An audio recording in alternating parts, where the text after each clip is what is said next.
ദുഃഖിക്കാനുള്ള കാരണങ്ങൾ ഓരോന്നും നമ്മൾ പലപ്പോഴും കണ്ടുകൊണ്ടും കേട്ടുകൊണ്ടും അല്ലേ എന്തൊക്കെയാണ് നമ്മൾ കണ്ടുകൊണ്ടിരിക്കുന്നത്. ലോകത്തിന്റെ എത്രയെത്ര തരത്തിലുള്ള ദുഃഖങ്ങൾ, പല പല പ്രശ്നങ്ങൾ. അപ്പൊ ഇതൊക്കെ കലിയുടെ ഒരു സ്വഭാവമാണ്. ആളുകൾ ഇങ്ങനെ ദുഃഖിച്ചിരിക്കുക, അത് കലിക്കൊരു സുഖമാണ്. കലിയുഗത്തിലുള്ള അങ്ങനെയുള്ള ആൾക്കാർ ബാക്കിയുള്ളവർ സന്തോഷമായിട്ടിരിക്കുമ്പോൾ അതൊരു ദുഃഖമായിട്ടുള്ള ആൾക്കാർ. താനെന്താ അങ്ങനെ സന്തോഷമായിട്ടിരിക്കണം, അത്രയൊക്കെ സന്തോഷം ഉണ്ടോ, അതെന്താ അയാൾക്ക് അത്ര ഇഷ്ടപ്പെട്ടില്ല എന്നാണ്. അപ്പൊ അങ്ങനെ കലിയുഗത്തിന്റെയും കലിയിലുള്ള ആളുകളുടെയും അവസ്ഥയുണ്ട്. മറ്റുള്ളവർക്ക് ദുഃഖം ഉണ്ടാക്കുന്നതും ഒക്കെ ആയിട്ടുള്ള പ്രവൃത്തികൾ അല്ലെ. ഭാഗവതം നമുക്ക് കാണിച്ചു തന്നെ അശ്വത്ഥാമാവിനെ പോലെയുള്ള കഥാപാത്രങ്ങളെയാണ് അല്ലെ. എല്ലാവരും സന്തോഷമായിട്ടിരിക്കുന്നതിൻ്റെ ഇടയിൽ കൂടെ എല്ലാവർക്കും ദുഃഖമുണ്ടാക്കുന്ന പ്രവൃത്തി ചെയ്തു എന്നാണ്. മഹാഭാരത യുദ്ധമൊക്കെ കഴിഞ്ഞ് അല്ലെ, ധർമ്മയുദ്ധം ആ അധർമ്മികളെ മുഴുവൻ ഇല്ലാതെയാക്കി. അങ്ങനെയുള്ള പാർത്ഥസാരഥിയായിരിക്കുന്ന ഭഗവാന്റെ അതിഗംഭീരമായിട്ടുള്ള ആ പ്രയത്നവും അനുഗ്രഹവും ഒക്കെ ഉണ്ടായിട്ടും അതിനിടയിൽ കൂടെയാണ് അശ്വത്ഥാമാവ് എന്ത് ചെയ്തത്? ഇവിടെയുള്ള സകല ആൾക്കാരും ദുഃഖിക്കണം. അപ്പൊ എന്ത് ചെയ്താൽ മതി? പാണ്ഡവന്മാരുടെ മക്കളെയാണ് കൊല്ലാം. അപ്പൊ എന്തായി? എല്ലാവരുടെയും അല്ലെ, പാണ്ഡവന്മാർക്ക് ദുഃഖം എന്ന് മാത്രമല്ല രാജ്യത്തിന് മുഴുവൻ ദുഃഖം, അല്ലെങ്കിൽ ലോകത്തിന് മുഴുവൻ ദുഃഖം ഉണ്ടായി. അല്ലെ, ഇതാണ് ചില ആളുകളുടെ സ്വഭാവം എന്നാണ്. മറ്റുള്ളവർക്ക് ദുഃഖം ഉണ്ടാക്കുന്ന പ്രവൃത്തികൾ ചെയ്യാം. അതുകൊണ്ടാണ് ആദ്യം തന്നെ അശ്വത്ഥാമാവിനെ പിടിച്ച് പുറത്തേക്ക് ഇടുന്നത് ഭാഗവതത്തില്. നമ്മുടെ ഉള്ളിലുണ്ട് ഈ അശ്വത്ഥാമാവെന്ന്, നമ്മുടെയൊക്കെ ഉള്ളിലുണ്ടാവും ഈ അശ്വത്ഥാമാവിന്റെ സ്വഭാവം. അതാണ് ഈ ചിരഞ്ജീവി എന്ന് പറയുന്നത്. എല്ലാവരിലും ചിരം ജീവിക്കുന്ന ഒരു സ്വഭാവമാണ് ആരുടെ? അശ്വത്ഥാമാവിന്റെ. അതായത് അശ്വത്ഥാമാവ് എന്ന് പറഞ്ഞിട്ടൊരു പ്രത്യേക ആളല്ല, പിന്നെന്താണ്? എല്ലാവരിലും ചിരം ജീവിക്കുന്ന ഒരു സ്വഭാവം കൂടിയാണ് എന്ത്? അശ്വത്ഥാമാവ്. അല്ലെങ്കിൽ ആ ഒരു കാപട്യത്തിന്റെയും കുടിലതയുടെയും പകയുടെയും വിദ്വേഷത്തിന്റെയും ഒക്കെ സ്വരൂപത്തിൽ. അത് എപ്പോഴാണ് നമ്മുടെ ഉള്ളിൽ നിന്ന് പുറത്തേക്ക് ചാടുക പറയാൻ പറ്റില്ല. അതുവരെ ഒരു കുഴപ്പമില്ലാണ്ട് നടന്ന ആളാണ് ആര്? അശ്വത്ഥാമാവെങ്കിൽ കുഴപ്പമില്ലാതെ മുഴുവൻ പറയണില്ല, എന്നാലും മിണ്ടില്ല, ഒന്നിനും കൊള്ളാതൊക്കെ നടന്നൊരു യുദ്ധം. എന്തായാലും ആ അശ്വത്ഥാമാവ് ഇത്രയും ദുഷിച്ചതായിട്ടുള്ള പ്രവൃത്തി ചെയ്തതിനെ വേദവ്യാസൻ പോലും വളരെ ദുഃഖത്തോടു കൂടിയിട്ടാണ് പറയുന്നത്. കാരണം ഭഗവാൻ അങ്ങനെ ഒരു ഭാഗത്ത് ദുഃഖം തീർത്തുകൊണ്ടിരിക്കുക, ചിലർ ഇപ്പുറത്തു കൂടെ ദുഃഖം ഉണ്ടാക്കിക്കൊണ്ടിരിക്കുക അല്ലേ. ഭഗവാന്റെ മുമ്പിൽ പോലും അല്ലെ, ഭഗവാൻ എല്ലാവരെയും സന്തോഷിപ്പിക്കാൻ വേണ്ടി, ആനന്ദിപ്പിക്കാൻ വേണ്ടി ആ കൃഷ്ണാവതാര ലീലകൾ ഓരോന്നും ആടുമ്പോഴും അതിനിടയിലേക്കൂടെ അല്ലെ മറ്റുള്ളവരെ ദുഃഖിപ്പിക്കാനും ലോകത്തെ മുഴുവൻ ദുഃഖിപ്പിക്കാനും ഒക്കെ വേണ്ടിയിട്ട് പ്രവർത്തിക്കുന്ന ആളുകള്. അങ്ങനെയുള്ളവരെ വളരെ ശ്രദ്ധിക്കണം എന്ന് തന്നെയാണ് ഭാഗവതത്തിലൂടെ വേദവ്യാസ മഹർഷി നമുക്ക് പറഞ്ഞു തരിക. അതുകൊണ്ട് നമ്മൾ അങ്ങനെ ആവാതിരിക്കുകയും പിന്നെന്താണ്, നമ്മൾ തന്നെ സ്വയം ആനന്ദ സ്വരൂപികളായിട്ട് മാറുക, മറ്റുള്ളവർക്ക് ആനന്ദം കൊടുക്കാൻ അല്ലെ, നല്ല വാക്കുകളിലൂടെ. അതാണല്ലോ ഇപ്പൊ പാടിയത്, പരനിന്ദനം, മറ്റുള്ളവരെ നിന്ദിക്കാതിരിക്കല്, മറ്റുള്ളവരെ ബഹുമാനിക്കല്, മറ്റുള്ളവരുടെ ദുഃഖത്തിൽ മനസ്സലിയല്, മറ്റുള്ളവരുടെ സുഖത്തിൽ ഒപ്പം സുഖിക്കല്. പാലേലി നാരായണ നമ്പൂതിരി അദ്ദേഹത്തിന്റെ അതിമനോഹരമായിട്ടുള്ള കവിതയാണത്. ഭാഗവത ഗുരുനാഥനായിരുന്ന പാലേലിയുടെ മനോഹരമായിട്ടുള്ള കവിതയാണ് ജയ ജയ ദുർഗേ എന്ന് ദുർഗാഭഗവതിയോട് പ്രാർത്ഥിക്കുന്നതായിട്ടുള്ള പ്രാർത്ഥന. അത് കലിയുഗത്തിൽ വളരെ പ്രധാനമായിട്ടുള്ളതാണ്. അതാണ് വേദവ്യാസ മഹർഷി ഭാഗവതത്തിലൂടെയും നമുക്ക് കാണിച്ചു തന്നത്. പ്രദർശിത കോപി നവീന മാർഗ എന്നൊക്കെ പറയും. വളരെ മനോഹരമായിരിക്കുന്ന ഭക്തിയുടെയും പ്രേമത്തിന്റെയും വാത്സല്യത്തിന്റെയും ആനന്ദത്തിന്റെയും ആ സ്വരൂപം. അതിനുവേണ്ടിയാണ് ഇതാ ഭാഗവതത്തെ ലോകത്തിന് നൽകിയത്. നാരദാദി മഹർഷിമാരുടെ, സനകാദി യോഗീശ്വരന്മാരുടെ, ശ്രീശുകാദി പരമഹംസന്മാരുടെ ഒക്കെ ആ വാക്കുകളിലൂടെ നമുക്ക് ലഭിച്ചതായിട്ട് ഭാഗവതം പോലെ മറ്റൊന്ന് കലിയുഗത്തിൽ ആനന്ദിക്കാനായിട്ടില്ല. അതുകൊണ്ട് പിബത ഭാഗവതം രസമാലയം മുഹുരഹോ രസികാഹ ഭുവി ഭാവുകാഹ. സത്യം പറഞ്ഞാൽ ഇവിടെ ഈ കലികാലത്തിലും മനുഷ്യജന്മം കിട്ടുന്നവർ ഭാഗ്യവാന്മാർ തന്നെയാണ്. കലികാലത്തിൽ ജനിച്ച ആൾക്കാരെ ഭാഗ്യമില്ലാത്തവര് അങ്ങനെ പറയുന്നില്ല. കാരണം എന്താണ്? രസികാഹ ഭുവി ഭാവുകാഹ. നമ്മളൊക്കെ ശരിക്കും ഭാഗ്യവാന്മാരാണ്. കണ്ണും ചെവിയും അല്ലെ, നാവും, നല്ല നല്ല ഇന്ദ്രിയങ്ങളും അല്ലെ, മനോഹരമായിട്ടുള്ള മനുഷ്യജന്മമൊക്കെ ലഭിച്ച നമ്മളൊക്കെ വലിയ ഭാഗ്യവാന്മാര് തന്നെയാണ്. ആ ഭാഗ്യത്തെ യഥാർത്ഥമായിരിക്കുന്ന സൗഭാഗ്യമാക്കി മാറ്റാൻ അതെന്ത് വേണം? അതാണ് ശ്രവണമിന്ദിരാരമണ നിൻ കഥാശ്രവണം കൊണ്ടുതാൻ അല്ലേ. ഇന്ദിരാരമണനായിരിക്കുന്ന ഭഗവാന്റെ ആ കഥകളെ ശ്രവണം ചെയ്തുകൊണ്ട് തന്നെ മനുഷ്യജന്മത്തെ സഫലമാക്കൂ. അതാണ് വേദവ്യാസ മഹർഷിയുടെ ആദ്യത്തെ അനുഗ്രഹ വാക്കുകൾ. വേദവ്യാസന്റെ ദുഃഖം ഇല്ലാതെയാക്കാൻ നാരദ മഹർഷി പറഞ്ഞു കൊടുത്തതായിട്ടുള്ള കാര്യങ്ങൾ പറഞ്ഞു. ഭഗവാന്റെ കഥകളെ പറയൂ, ഭക്തന്മാരുടെ കഥകളെ പറയൂ. കാരണം ഭക്തിയിലൂടെ അല്ലാതെ കലിയുഗത്തിൽ ഒരാൾക്ക് സന്തോഷിക്കാൻ സാധിക്കില്ല. കാരണം മറ്റുള്ളതൊക്കെ ദുഃഖത്തിന് വഴിവെക്കും. ഇപ്പൊ അവനവന്റെ കയ്യിലുള്ള വലിയ സൗഭാഗ്യങ്ങൾ പോലും എന്തിന് വഴിയുണ്ടാക്കും? ദുഃഖത്തിന് വഴിയുണ്ടാക്കുന്നതാണ് പലപ്പോഴും. ചിലപ്പോൾ നല്ല നല്ല സാധനങ്ങളായിരിക്കാം, വലിയ വലിയ എന്താണ് കേമായിട്ടുള്ള സാധനങ്ങളൊക്കെ ആവും, പക്ഷെ അതൊക്കെ നമുക്ക് ദുഃഖത്തിന് കാരണമാവുന്നതാണ്, അല്ലേ?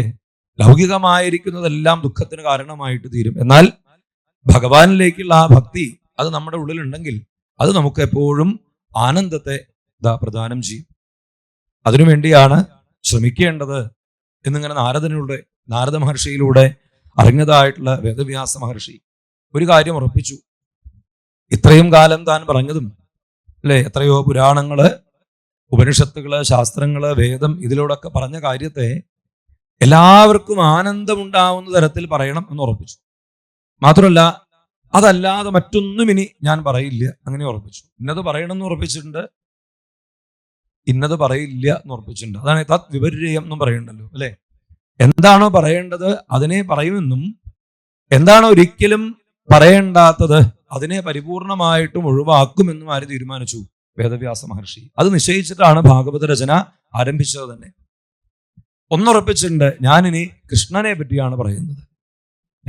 ഇനി മറ്റൊന്നും എനിക്ക് പറയാനില്ല. കാരണം പലതും പറഞ്ഞ് പല നാൾ കഴിഞ്ഞ് ഇപ്പോഴും ആളുകൾക്ക് ദുഃഖാണെങ്കിൽ നാരദ മഹർഷി പറഞ്ഞതുപോലെ താൻ ഭഗവാനെ പറ്റി പറയാനായിട്ട് തന്നെയാണ് ഈ ദുഃഖങ്ങൾ ഉണ്ടാവുന്നത്. തഥാ വാസുദേവസ്യ മഹിമ ഹ്യനുവർണിത, അല്ലേ? നാരദ മഹർഷി എന്താ പറഞ്ഞത്? അങ്ങ് ഇപ്പോഴും ഭഗവാനെ പറ്റി പറഞ്ഞില്ലല്ലോ, അല്ലേ? നല്ലൊരു മനുഷ്യജന്മം കിട്ടിയിട്ട് ഇത്രയും അറിവും ഒക്കെ ഉണ്ടായിട്ട് പാരാശര്യ മഹാഭാഗ, അല്ലയോ എത്ര ശ്രേഷ്ഠനാണ് അങ്ങ് എന്നാ നാരദ മഹർഷി പറയണത് വേദവ്യാസനോട്. ഇത്ര നല്ലൊരു മനുഷ്യ ജന്മം, അതും ആരാണ് വേദവ്യാസം എന്ന് പറഞ്ഞാൽ? വ്യാസായ വിഷ്ണു രൂപായ, സാക്ഷാൽ ഭഗവാന്റെ തന്നെ അവതാര സ്വരൂപമാണ് അങ്ങ് എന്നുള്ളതിനെ നാരദ മഹർഷി ഓർമ്മിപ്പിക്കുന്നുണ്ട് അതിൻ്റെ ഉള്ളിൽ കൂടെ. അപ്പൊ ഇത്രയും നല്ലൊരു ജന്മം ഭൂമിയിൽ കിട്ടിയിട്ട് അങ്ങ് ഇങ്ങനെ ദുഃഖിച്ചിരിക്കുകയാണോ? അങ്ങയുടെ ദുഃഖത്തിന് കാരണവും അതുപോലെ ലോകത്തിന്റെ ദുഃഖം തീർക്കാനുള്ള മാർഗവും അതൊക്കെ അങ്ങയുടെ ഉള്ളിൽ തന്നെയുണ്ട്. അങ്ങ് ഇത്ര നല്ല ഈ ഒരു അവസരത്തില് ഭഗവാനെ പറ്റി പറയല്ലേ വേണ്ടത്? അങ്ങനെ ഭഗവാനെ പറ്റി പറയാനുള്ള പ്രചോദനം അതാണ് നാരദ മഹർഷി വേദവ്യാസ മഹർഷിക്ക് പകർന്ന് നൽകിയത്. നാരദ മഹർഷിയുടെ വാക്കുകളും അനുഗ്രഹവും നാരദന്റെ പൂർവജന്മ കഥകളും അതൊക്കെ പുതിയൊരു അറിവായിട്ടാണ് വേദവ്യാസന് ഉണ്ടായത്.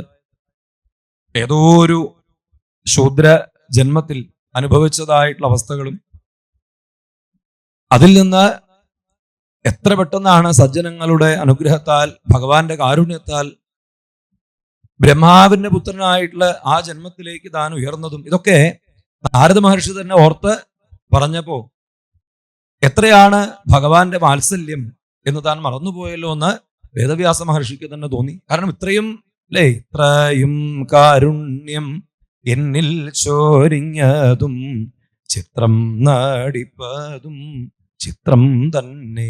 ഇത്രയും കാരുണ്യം എന്നോട് ഭഗവാൻ ചെയ്തിട്ടും തനിക്ക് ആ ഭഗവാനെ പറ്റി വേണ്ടതുപോലെ പറയാൻ സാധിച്ചില്ലല്ലോ എന്ന് വേദവ്യാസന് പോലും സ്വയം തോന്നിയതാണ്. ആ തോന്നലുണ്ടായപ്പോഴാണ് നമ്മൾ പറഞ്ഞത്, അല്ലെ, എന്താ അത്? ഇനി ഞാൻ മറ്റൊന്നും പറയില്ല എന്ന് ഉറപ്പിച്ചു.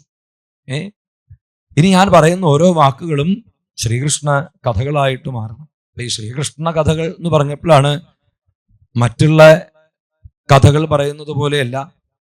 കൃഷ്ണകഥകൾ എന്ന് പറഞ്ഞു കഴിഞ്ഞാൽ എല്ലാം പറയണം എന്നാണ്, അല്ലെ? ബ്രഹ്മാദി ദേവന്മാരൊക്കെ പറയുന്നത് പോലെ മത്സ്യ അശ്വ കച്ഛപ നൃസിംഹ വരാഹ ഹംസ രാജന്യ വിപ്ര വിബുധേഷു കൃത അവതാര ശ്രീകൃഷ്ണ, അല്ലെ? ശ്രീകൃഷ്ണൻ എന്ന് പറഞ്ഞാൽ ആരാ? അതാദ്യം പറയണം. അതിനു വേണ്ടിയിട്ട് 9 സ്കന്ധം എന്നാണ്, അല്ലെ?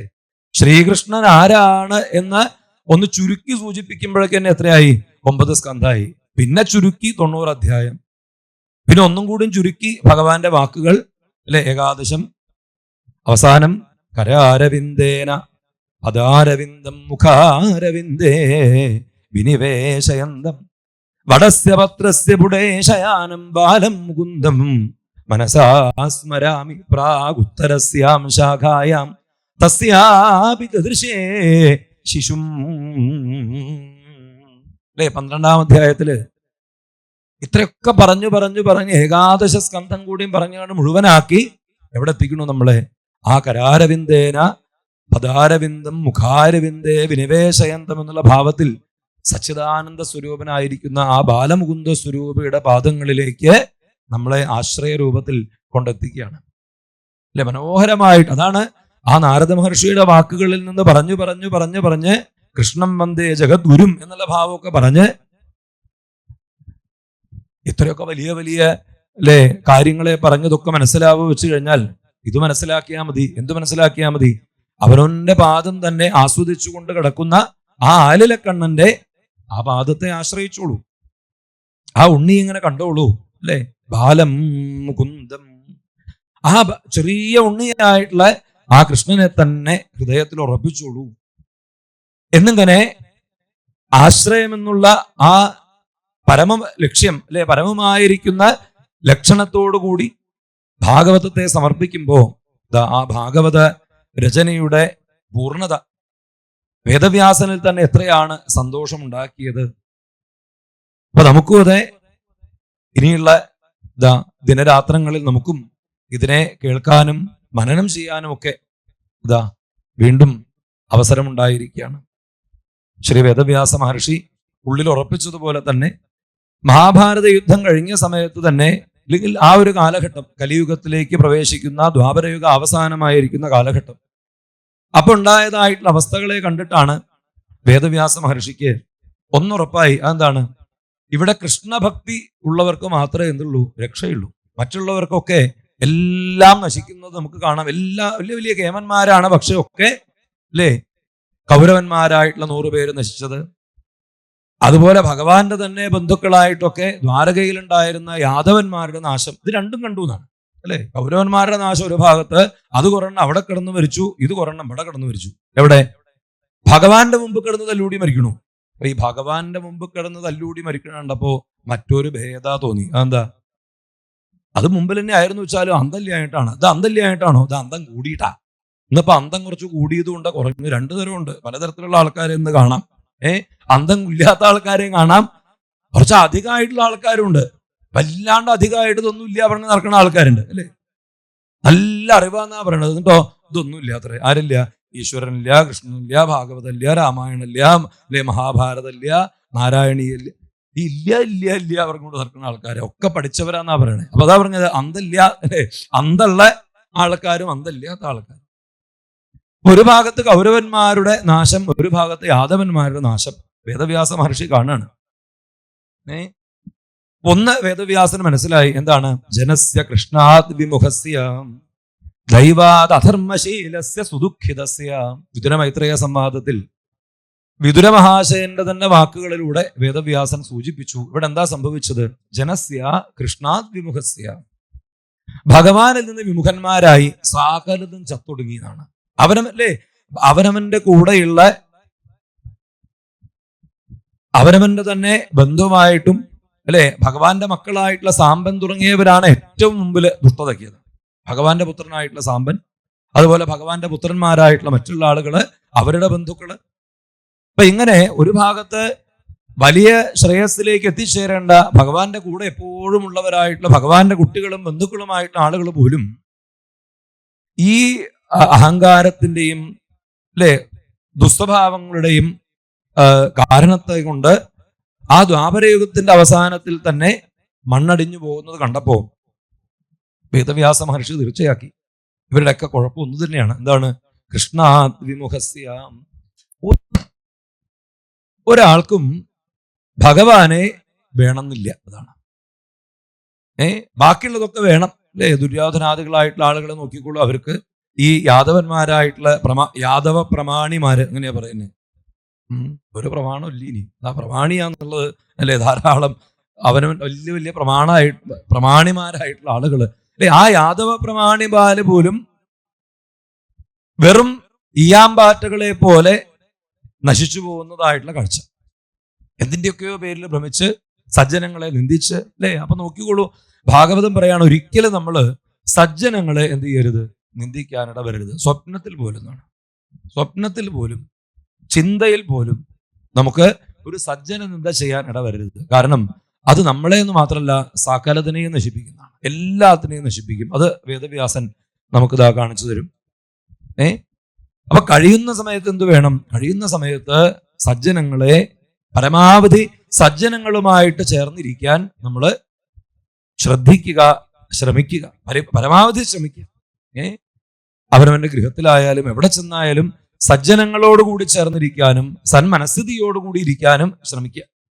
അപ്പൊ അത് സൂചിപ്പിക്കുന്നതാണ് വേദവ്യാസ മഹർഷിയുടെ ആദ്യത്തെ വാക്കുകളൊക്കെ. അതായത് ദുഷ്ടന്മാരായിട്ടുള്ള ആ ദുര്യോധനാദികളായിട്ടും അതുപോലെ അശ്വത്ഥാമാവിനെ പോലുള്ള ആൾക്കാര്, ഇങ്ങനെയുള്ള ആളുകളെ പോലെയുള്ള സ്വഭാവം നമ്മളിൽ നിന്ന് പൂർണ്ണമായിട്ടും ഇല്ലാതെയാക്കുക. എന്നിട്ട് പിന്നെ ഒരു 3 അമ്മമാരെ ആദ്യം, അല്ലെ, ഭാഗവതത്തില് ആദ്യം പറയുന്നത് 3 അമ്മമാരെ പറ്റിയാണ്, അല്ലെങ്കിൽ 3 സ്ത്രീകളെ പറ്റി. ഒരാൾ അമ്മയാവാൻ പോണു, ഒരാള് മധ്യവയസ്സായിട്ടുള്ള അമ്മ, ഒരാള് പ്രായമായിട്ടുള്ള അമ്മ, അല്ലെ? അമ്മയാവാൻ പോകുന്ന ഉത്തരയും, മധ്യവയസ്കയായിട്ടുള്ള ദ്രൗപദിയും, അല്ലെ, പ്രായമായിട്ടുള്ള കുന്തി ദേവിയും, 3 അമ്മമാര്. ആ അമ്മമാരുടെ ഭഗവാനിലേക്കുള്ള ഭക്തിയാണ് വേദവ്യാസൻ ആദ്യം തന്നെ ശ്രദ്ധിച്ചത്. അപ്പൊ ആദ്യം പറയുന്ന അമ്മ ആരാ വെച്ചു കഴിഞ്ഞാൽ, തൻ്റെ കുട്ടികളെ നിഷ്കരണം കൊന്നൊടുക്കിയതായിട്ടുള്ള ആ അശ്വത്ഥാമാവിന് പോലും, അല്ലെ, മാപ്പ് കൊടുക്കുന്ന, അശ്വത്ഥാമാവിനെ മോചിപ്പിക്കൂ എന്ന് പറയുന്നതായിട്ടുള്ള ദ്രൗപദി. ലോകം മുഴുവൻ അത്ഭുതപ്പെട്ടു. അവനവന്റെ കുട്ടികളെ കൊന്ന ആളെ മോചിപ്പിക്കാൻ പറയുക. ഇന്നേ വരെ ഒരാളുണ്ടായിട്ടില്ല, അല്ലേ? അവനവൻ 5 കുട്ടികളെ പ്രസവിച്ചതായിട്ടുള്ള ആ ദ്രൗപദി. പാണ്ഡവന്മാരിങ്ങനെ നോക്കി നിൽക്കെ, അർജുനനും ഭീമസേനും ഒക്കെ അശ്വത്ഥാമാവിനെ കൊല്ലണമെന്ന് പറഞ്ഞ് നിൽക്കുകയാണ്. എന്ത് കണ്ടത്? ദ്രൗപദി വന്ന് അശ്വത്ഥാമാവിനെ തന്നെ ഗും ഗുരുഭ്യോ നമ എന്ന് പറഞ്ഞ പോലെ നമസ്കരിച്ച്, ഗുരുപുത്രനായിരിക്കുന്ന ബ്രാഹ്മണനായിരിക്കുന്ന ഈ അശ്വത്ഥാമാവിനെ അഴിച്ചുവിടൂ, പാവം ജീവിച്ചോട്ടെ. ഇനിയിപ്പോ അങ്ങനെ ഒരാളെയും കൂടിയും കൊന്നിട്ട് നമുക്ക് എന്ത് കിട്ടാനാ? ഇനിയിപ്പോ ഉണ്ടെങ്കിൽ ഒന്ന് കിട്ടും, അതെന്താ? ആ ഗുരുപത്നിയുടെ ശാപം കൂടിയും കിട്ടും.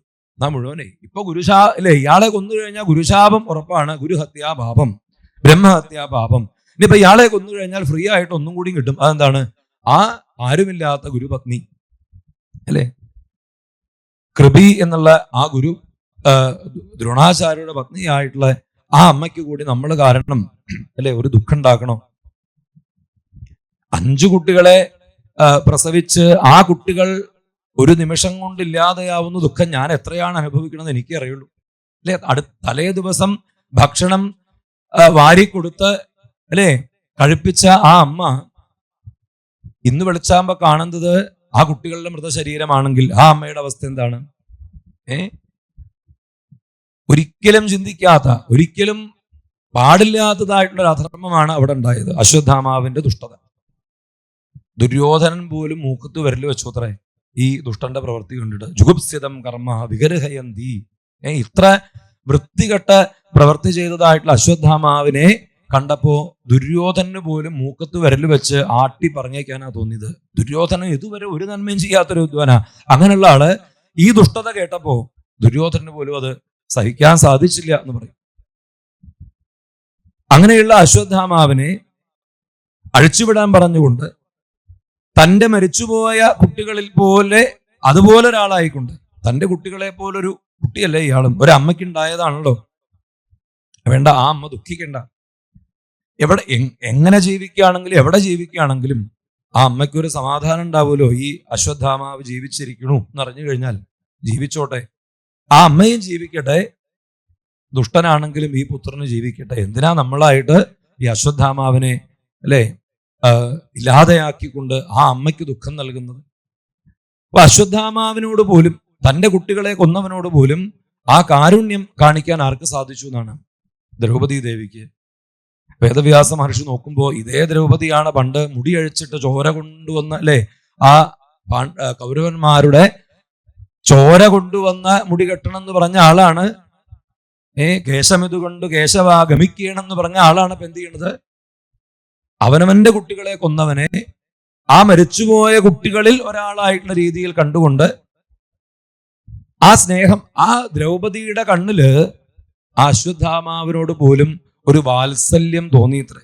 അല്ലെ, ഈ വാത്സല്യം കണ്ണുകളിലൂടെ അങ്ങനെ വരുമ്പോ ദ്രൗപദിയില് അശ്വത്ഥാമാവിനോട് പോലും ഒരു വാത്സല്യം ഒരിക്കലും ആവശ്യമൊന്നുമില്ലാത്തതാണ്. അല്ലെ, അശ്വത്ഥാമാവിനോട് വാത്സല്യത്തിന്റെ ആവശ്യമുണ്ടോ? അശ്വത്ഥാമാവ് പോലും അത്ഭുതപ്പെട്ടു, അയ്യോ ഞാൻ മരിച്ചില്ലേ എന്ന്. കാരണം അയാൾ തന്നെ വിചാരിച്ചത് മരിക്കുന്ന. ആ അശ്വത്ഥാമാവിന് പോലും അത്ഭുതമായി, എത്ര ഞാൻ മരിച്ചില്ല എന്ന് കണ്ടപ്പോ. ആളുകളൊക്കെ കൊല്ലണം എന്ന് പറഞ്ഞു നിൽക്കുമ്പോ ഈ കൊന്നൊടുക്കിയ കുട്ടികളുടെ അമ്മ തന്നെ വന്ന് എന്നെ അഴിച്ചുവിടാൻ പറയേ. ഇതെന്തൊരു അത്ഭുതമാണ്, അശ്വത്ഥാമാവിന് പോലും കുറച്ചു നേരം തോന്നി. അത്രയും ദുഷ്ടനാണ്, അത് സംശയമില്ല. ആ ദ്രൗപദി ദേവിക്ക് ഇത് പറഞ്ഞപ്പോഴാണ് വലിയ സമാധാനം ഉണ്ടായത്. കാരണം വേറൊന്നുമല്ല, എത്രയോ ആളുകൾ മഹാഭാരത യുദ്ധത്തിൽ മരിച്ചുപോയി, എത്രയോ ആളുകൾ പല പല തരത്തിൽ ഇല്ലാതെയാവണു. ഇനിയിപ്പോ ഞാൻ കാരണം എന്തിനാ ഒരാളും കൂടി? ഇങ്ങനെയൊക്കെ പലതരത്തിലും, അതൊക്കെ ആ ഉള്ളിലുള്ള കാരുണ്യത്തിന്റെ, വാത്സല്യത്തിന്റെ ഒരു ഭാവമാണ്. അതിനിപ്പോ അർത്ഥമുണ്ടോ ചോദിച്ചു കഴിഞ്ഞാൽ പുറമെയുള്ള ആൾക്കാർ ചിലപ്പോൾ അർത്ഥമില്ല എന്നൊക്കെ പറയും. ഈ ദ്രൗപദി എന്താ അങ്ങനെ പറയണേന്നൊക്കെ ചോദിക്കും ചിലപ്പോൾ മറ്റുള്ളവരെ. പക്ഷേ ദ്രൗപദിക്ക് അതാണ് ഇപ്പൊ വലിയ അർത്ഥമായിട്ട് തോന്നുന്നത്. അതായത് ഇതാണ് ശരി എന്ന് ദ്രൗപദിക്ക് തോന്നി. ഇനിയിപ്പോ അത് ഈ ശരിയാണോ അല്ലേ എന്ന് പരിശോധിക്കാൻ ഒരേ ഒരാളേ ഉള്ളൂ. അതാരാ അറിയോ? ഭഗവാനാണ്. ഭഗവാന്റെ മുഖത്തേക്ക് ഒന്ന് നോക്കി. അപ്പോ ആ ഭഗവാന്റെ മുഖത്തേക്ക് ഒന്ന് നോക്കുന്ന സമയത്ത് ഭഗവാൻ ദ്രൗപദിയെ നോക്കി ഒന്നിങ്ങനെ ചിരിച്ചു അത്രേ. അപ്പൊ ഭഗവാന് സമ്മതമായി എന്ന് ആർക്കും മനസ്സിലായി? ദ്രൗപദിക്ക് മതി, എനിക്കത് മതി, എനിക്ക് മറ്റുള്ളവരുടെ അഭിപ്രായങ്ങളല്ല, എനിക്ക് ഭഗവാന്റെ ആ അനുഗ്രഹം വേണ്ടു. അല്ലേ? ഈ ദ്രൗപദിയുടെ ഈ ഒരു രംഗമായിരിക്കാം പൂന്താനത്തിന് പോലും, അല്ലെ, ഉണ്ണികൃഷ്ണൻ മനസ്സിൽ കളിക്കുമ്പോൾ ഉണ്ണികൾ മറ്റു വേണമോ മക്കളായി. അല്ലെ, തൻ്റെ ആ ഉണ്ണിയെ നഷ്ടപ്പെട്ട സമയത്തും ആ പൂന്താനത്തിന് ഇങ്ങനെ പറയാൻ സാധിച്ചത് അതിൽ വേറെ ഒരു കഥാപാത്രങ്ങളും ഭാഗവതത്തിൽ ഉദാഹരണമില്ല. അത് ദ്രൗപദി തന്നെയുള്ള സംശയമില്ല. അല്ലെ, കാരണം ദ്രൗപദിയാണ് അങ്ങനെ ചെയ്തിട്ടുള്ളത്. തൻ്റെ കുട്ടികളൊക്കെ മരിച്ചു കിടക്കുമ്പോഴും ആ കൊന്നവനോട് പോലും വാത്സല്യം കാണിച്ച അമ്മയാണ് ആര്? ദ്രൗപദി. അതെന്തുകൊണ്ടാ? അത് ഉണ്ണികൃഷ്ണൻ മനസ്സിൽ കളിക്കൊണ്ടാണ് എന്ന് മനസ്സിലായി. അപ്പൊ ആദ്യം പറഞ്ഞ ഭക്തിയുടെ സ്വരൂപം ദ്രൗപദി, അതായത് കൃഷ്ണഭക്തി ഉള്ളിൽ ഉറച്ചു. അത് ആർക്കാ? അത് ആരിലാണ് വേദവ്യാസൻ ആദ്യമായിട്ട് കണ്ടത്? അത് ദ്രൗപദിയിലാണ്.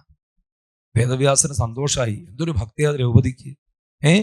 അവനവന്റെ കുട്ടികളെ കൊന്നവനോട് പോലും ക്ഷമിക്കാനുള്ള പക്വതയിലേക്ക് ആ മനസ്സ്, ആ ഹൃദയം ഉയർന്നുവെങ്കിൽ അത് കൃഷ്ണഭക്തി കൊണ്ട് മാത്രമേ ലോകത്തിൽ സാധിക്കുള്ളൂ. അല്ലാതെ ലോകത്തിൽ ഒരു ഉപദേശത്തിനോ, അല്ലെ, ഒരു വാക്കുകൾക്കോ, ഒരു മറ്റൊരു കാര്യത്തെ കൊണ്ടോ ലോകത്തിൽ ഇങ്ങനൊരു ഭക്തി ഉണ്ടാവില്ല. അപ്പൊ അവനവന്റെ ജീവിതത്തിലുള്ള ഏറ്റവും ദുഃഖകരമായിരിക്കുന്ന അവസ്ഥയെ കൃഷ്ണഭക്തി കൊണ്ട് അതിജീവിച്ച കഥാപാത്രം അതാണ് ദ്രൗപദി ദേവി എന്നാണ്. അപ്പൊ ആദ്യത്തെ അതിജീവനത്തിന്റെ കഥ കൂടിയാണ്, അല്ലെ. ഇന്നിപ്പോ നമ്മൾ പലതരത്തിലുള്ള അതിജീവനങ്ങളൊക്കെ കാണുന്നുണ്ട്. പക്ഷേ ഇങ്ങനെയുള്ള അതിജീവനം എവിടെയും കാണില്ല, സംശയമില്ല. ദ്രൗപദിയെ പോലെ കൃഷ്ണഭക്തി കൊണ്ട് ജീവിതത്തിൽ ഏറ്റവും വലിയ ദുഃഖത്തെ, അല്ലെ, നമ്മൾ പറയാറുണ്ടല്ലോ പുത്രദുഃഖം ദിനേ ദിനേ എന്ന് പറയാറുണ്ട്. നമ്മുടെയൊക്കെ ജീവിതാവസാനം വരെ ദുഃഖവും എന്തെങ്കിലും നമ്മുടെ കുട്ടികൾക്ക് സംഭവിച്ചു കഴിഞ്ഞാൽ, മരണം മാത്രമൊന്നുമല്ല, എന്തു സംഭവിച്ചാലും അവസാനം വരെ ദുഃഖത്തിന് കാരണമാണ് എന്ത്? അവനവന്റെ കുട്ടികൾക്ക് എന്തെങ്കിലും സംഭവിക്കുക എന്ന് പറഞ്ഞാൽ ആ ദുഃഖത്തെ കൃഷ്ണഭക്തി കൊണ്ട് തരണം ചെയ്യാൻ ദ്രൗപദി ദേവിക്ക് സാധിച്ചുവെങ്കിൽ അതാണ് വേദവ്യാസം പറഞ്ഞത് ശ്രീകൃഷ്ണ ഭക്തി എന്ന് പറഞ്ഞു കഴിഞ്ഞാൽ അത്ര നിസ്സാരമല്ല. അതെന്താണ്? അത്ര എളുപ്പമല്ല.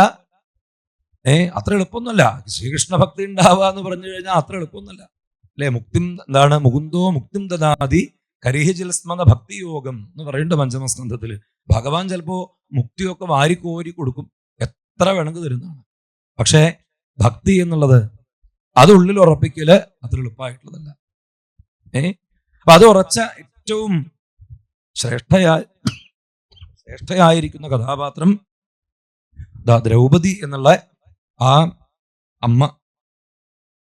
ഇനിയിപ്പൊ അമ്മ എന്ന് പറയാൻ പറ്റുമോ? കാരണം എന്താ, അമ്മ എന്ന് വിളിക്കുന്ന 5 കുട്ടികളും മരിച്ചുപോയ ആളാ. ആലോചിച്ച് നോക്കണേ, അല്ലെ. അമ്മയെന്ന് വിളിക്കാനുള്ള 5 കുട്ടികളും മരിച്ചുപോയ ആ അമ്മയ്ക്ക് ഇനിയിപ്പോ ഒരു ഉണ്ണിയുള്ളൂ. അതാരാ? അത് ഉണ്ണികൃഷ്ണൻ, ഭഗവാൻ തന്നെ, അല്ലെ. എത്രയെത്ര അല്ലെ വലിയ ആളായാലും ദ്രൗപദി ശ്രീകൃഷ്ണനിലേക്ക് എന്ന് പറഞ്ഞു കഴിഞ്ഞാൽ അതിപ്പോ ഏത് തരത്തിലുള്ള ഭക്തിയാണ് എന്നൊരിക്കലും പ്രവചിക്കാൻ സാധിക്കില്ല എന്നാണ് പറയുക.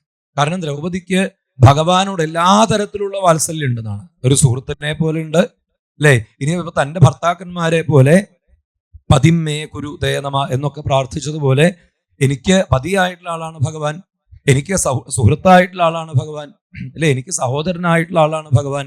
അതിന്റെ കൂട്ടത്തിൽ ഇപ്പൊ എന്തായി, എനിക്കൊരു ഉണ്ണിയെ പോലെയും ആരുണ്ട്, ഭഗവാൻ ഉണ്ട്. അപ്പൊ 5 കുട്ടികൾ മരിച്ചു പോയപ്പോഴും തൻ്റെ ഉള്ളില് ആ ഉണ്ണിയെ പോലെ തന്നെ ഭഗവാനെ കാണാനുള്ള വാത്സല്യം.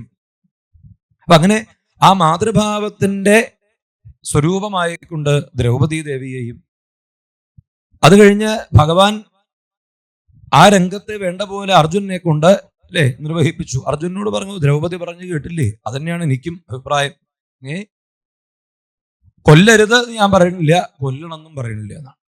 കൊല്ലരുത് എന്നും പറയണില്ല, കൊല്ലണമെന്നും പറയണില്ല, അങ്ങനെയാണ്. പിന്നെ ഇപ്പൊ കൊല്ലണോ, അതിപ്പോ എങ്ങനെയാ അല്ലെ, കൊല്ലാതെ കൊല്ല അങ്ങനെ പറയാറുണ്ട്.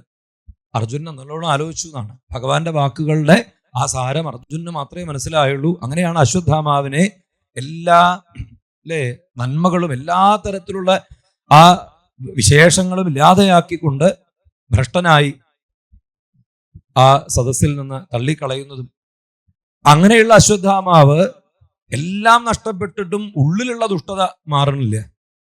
പാണ്ഡവന്മാർക്കു നേരെയും ആ പാണ്ഡവകുലത്തിൽ ഇനി അവശേഷിക്കുന്ന അല്ലെ ആ ഒരു ബീജം കൂടി, ഒരു കുട്ടി കൂടി ഉണ്ടാവാൻ പോകുന്നുണ്ട് ഉത്തരാദേവിയില്. ആ കുട്ടിയെ കൂടി കൊല്ലാൻ ആര് ശ്രമിച്ചു? അശ്വത്ഥാമാവ്.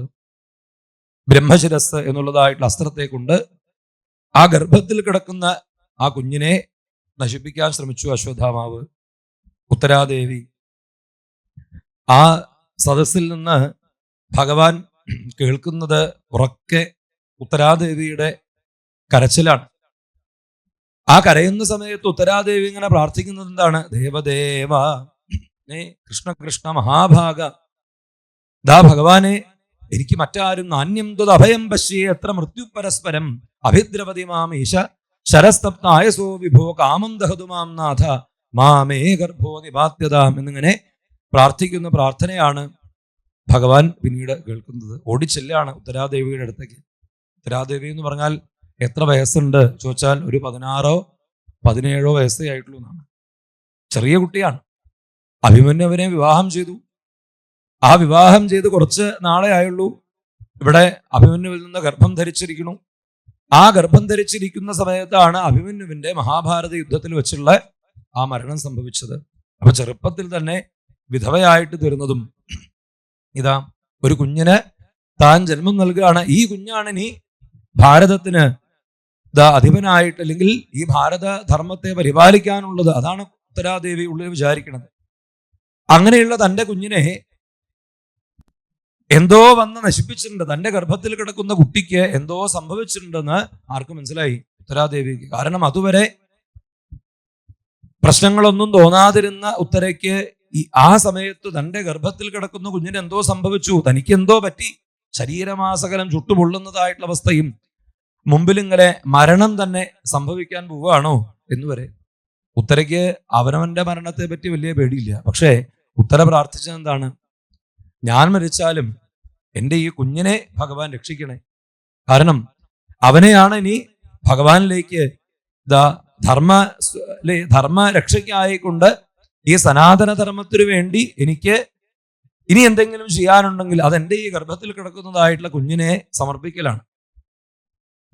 അപ്പൊ ആ കുഞ്ഞിനെ നശിപ്പിക്കാൻ ഏതെങ്കിലും തരത്തിൽ ആരെങ്കിലും ശ്രമിച്ചാൽ തന്നെ അതിൽ നിന്ന് തന്നെയും ആ കുഞ്ഞിനെയും രക്ഷിക്കാൻ ഭഗവാനല്ലാതെ മറ്റാർക്കും സാധിക്കില്ല. അങ്ങനെ ആ ഉത്തരാദേവിയുടെ പ്രാർത്ഥന ഭഗവാൻ അടുത്തു വന്നു. നല്ലവണ്ണം ഉത്തരാദേവിയെ ആശ്വസിപ്പിക്കുകയും നല്ല വാക്കുകളൊക്കെ പറഞ്ഞുകൊണ്ട് ഭഗവാന്റെ ആ പുഞ്ചിരി കണ്ടപ്പോഴേക്ക് തന്നെ ഉത്തരയ്ക്ക് വലിയ സമാധാനമായിട്ടു. ഭഗവാൻ ഉത്തരയോട് അടുത്തിരുന്നു. ഉത്തരയോട് എത്രയാണ് തൻ്റെ പൗത്രിയായിട്ടുള്ള ഭാവത്തിൽ തന്നെയാണ് ഉത്തരയെ ഭഗവാൻ കാണുന്നത്.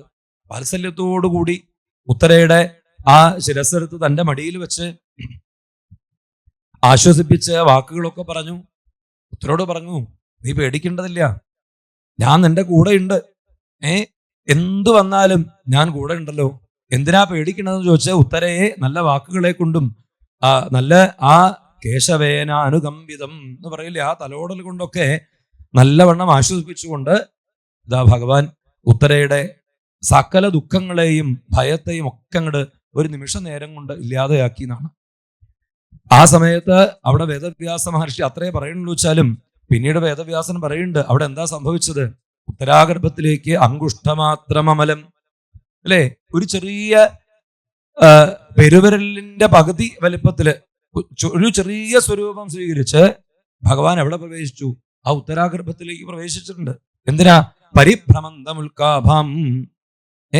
ആ ഗർഭത്തിൽ കിടക്കുന്നതായിട്ടുള്ള കുഞ്ഞിന് ചുറ്റും സഞ്ചരിച്ചുകൊണ്ട് അശ്വത്ഥാമാവിന്റെ അസ്ത്രത്താൽ ദ്രൗണ്യ അസ്ത്രവിപൃഷ്ടമിതം മതംഗം എന്നിങ്ങനെ പരീക്ഷിത്ത് പറയുന്നത് കേൾക്കാം.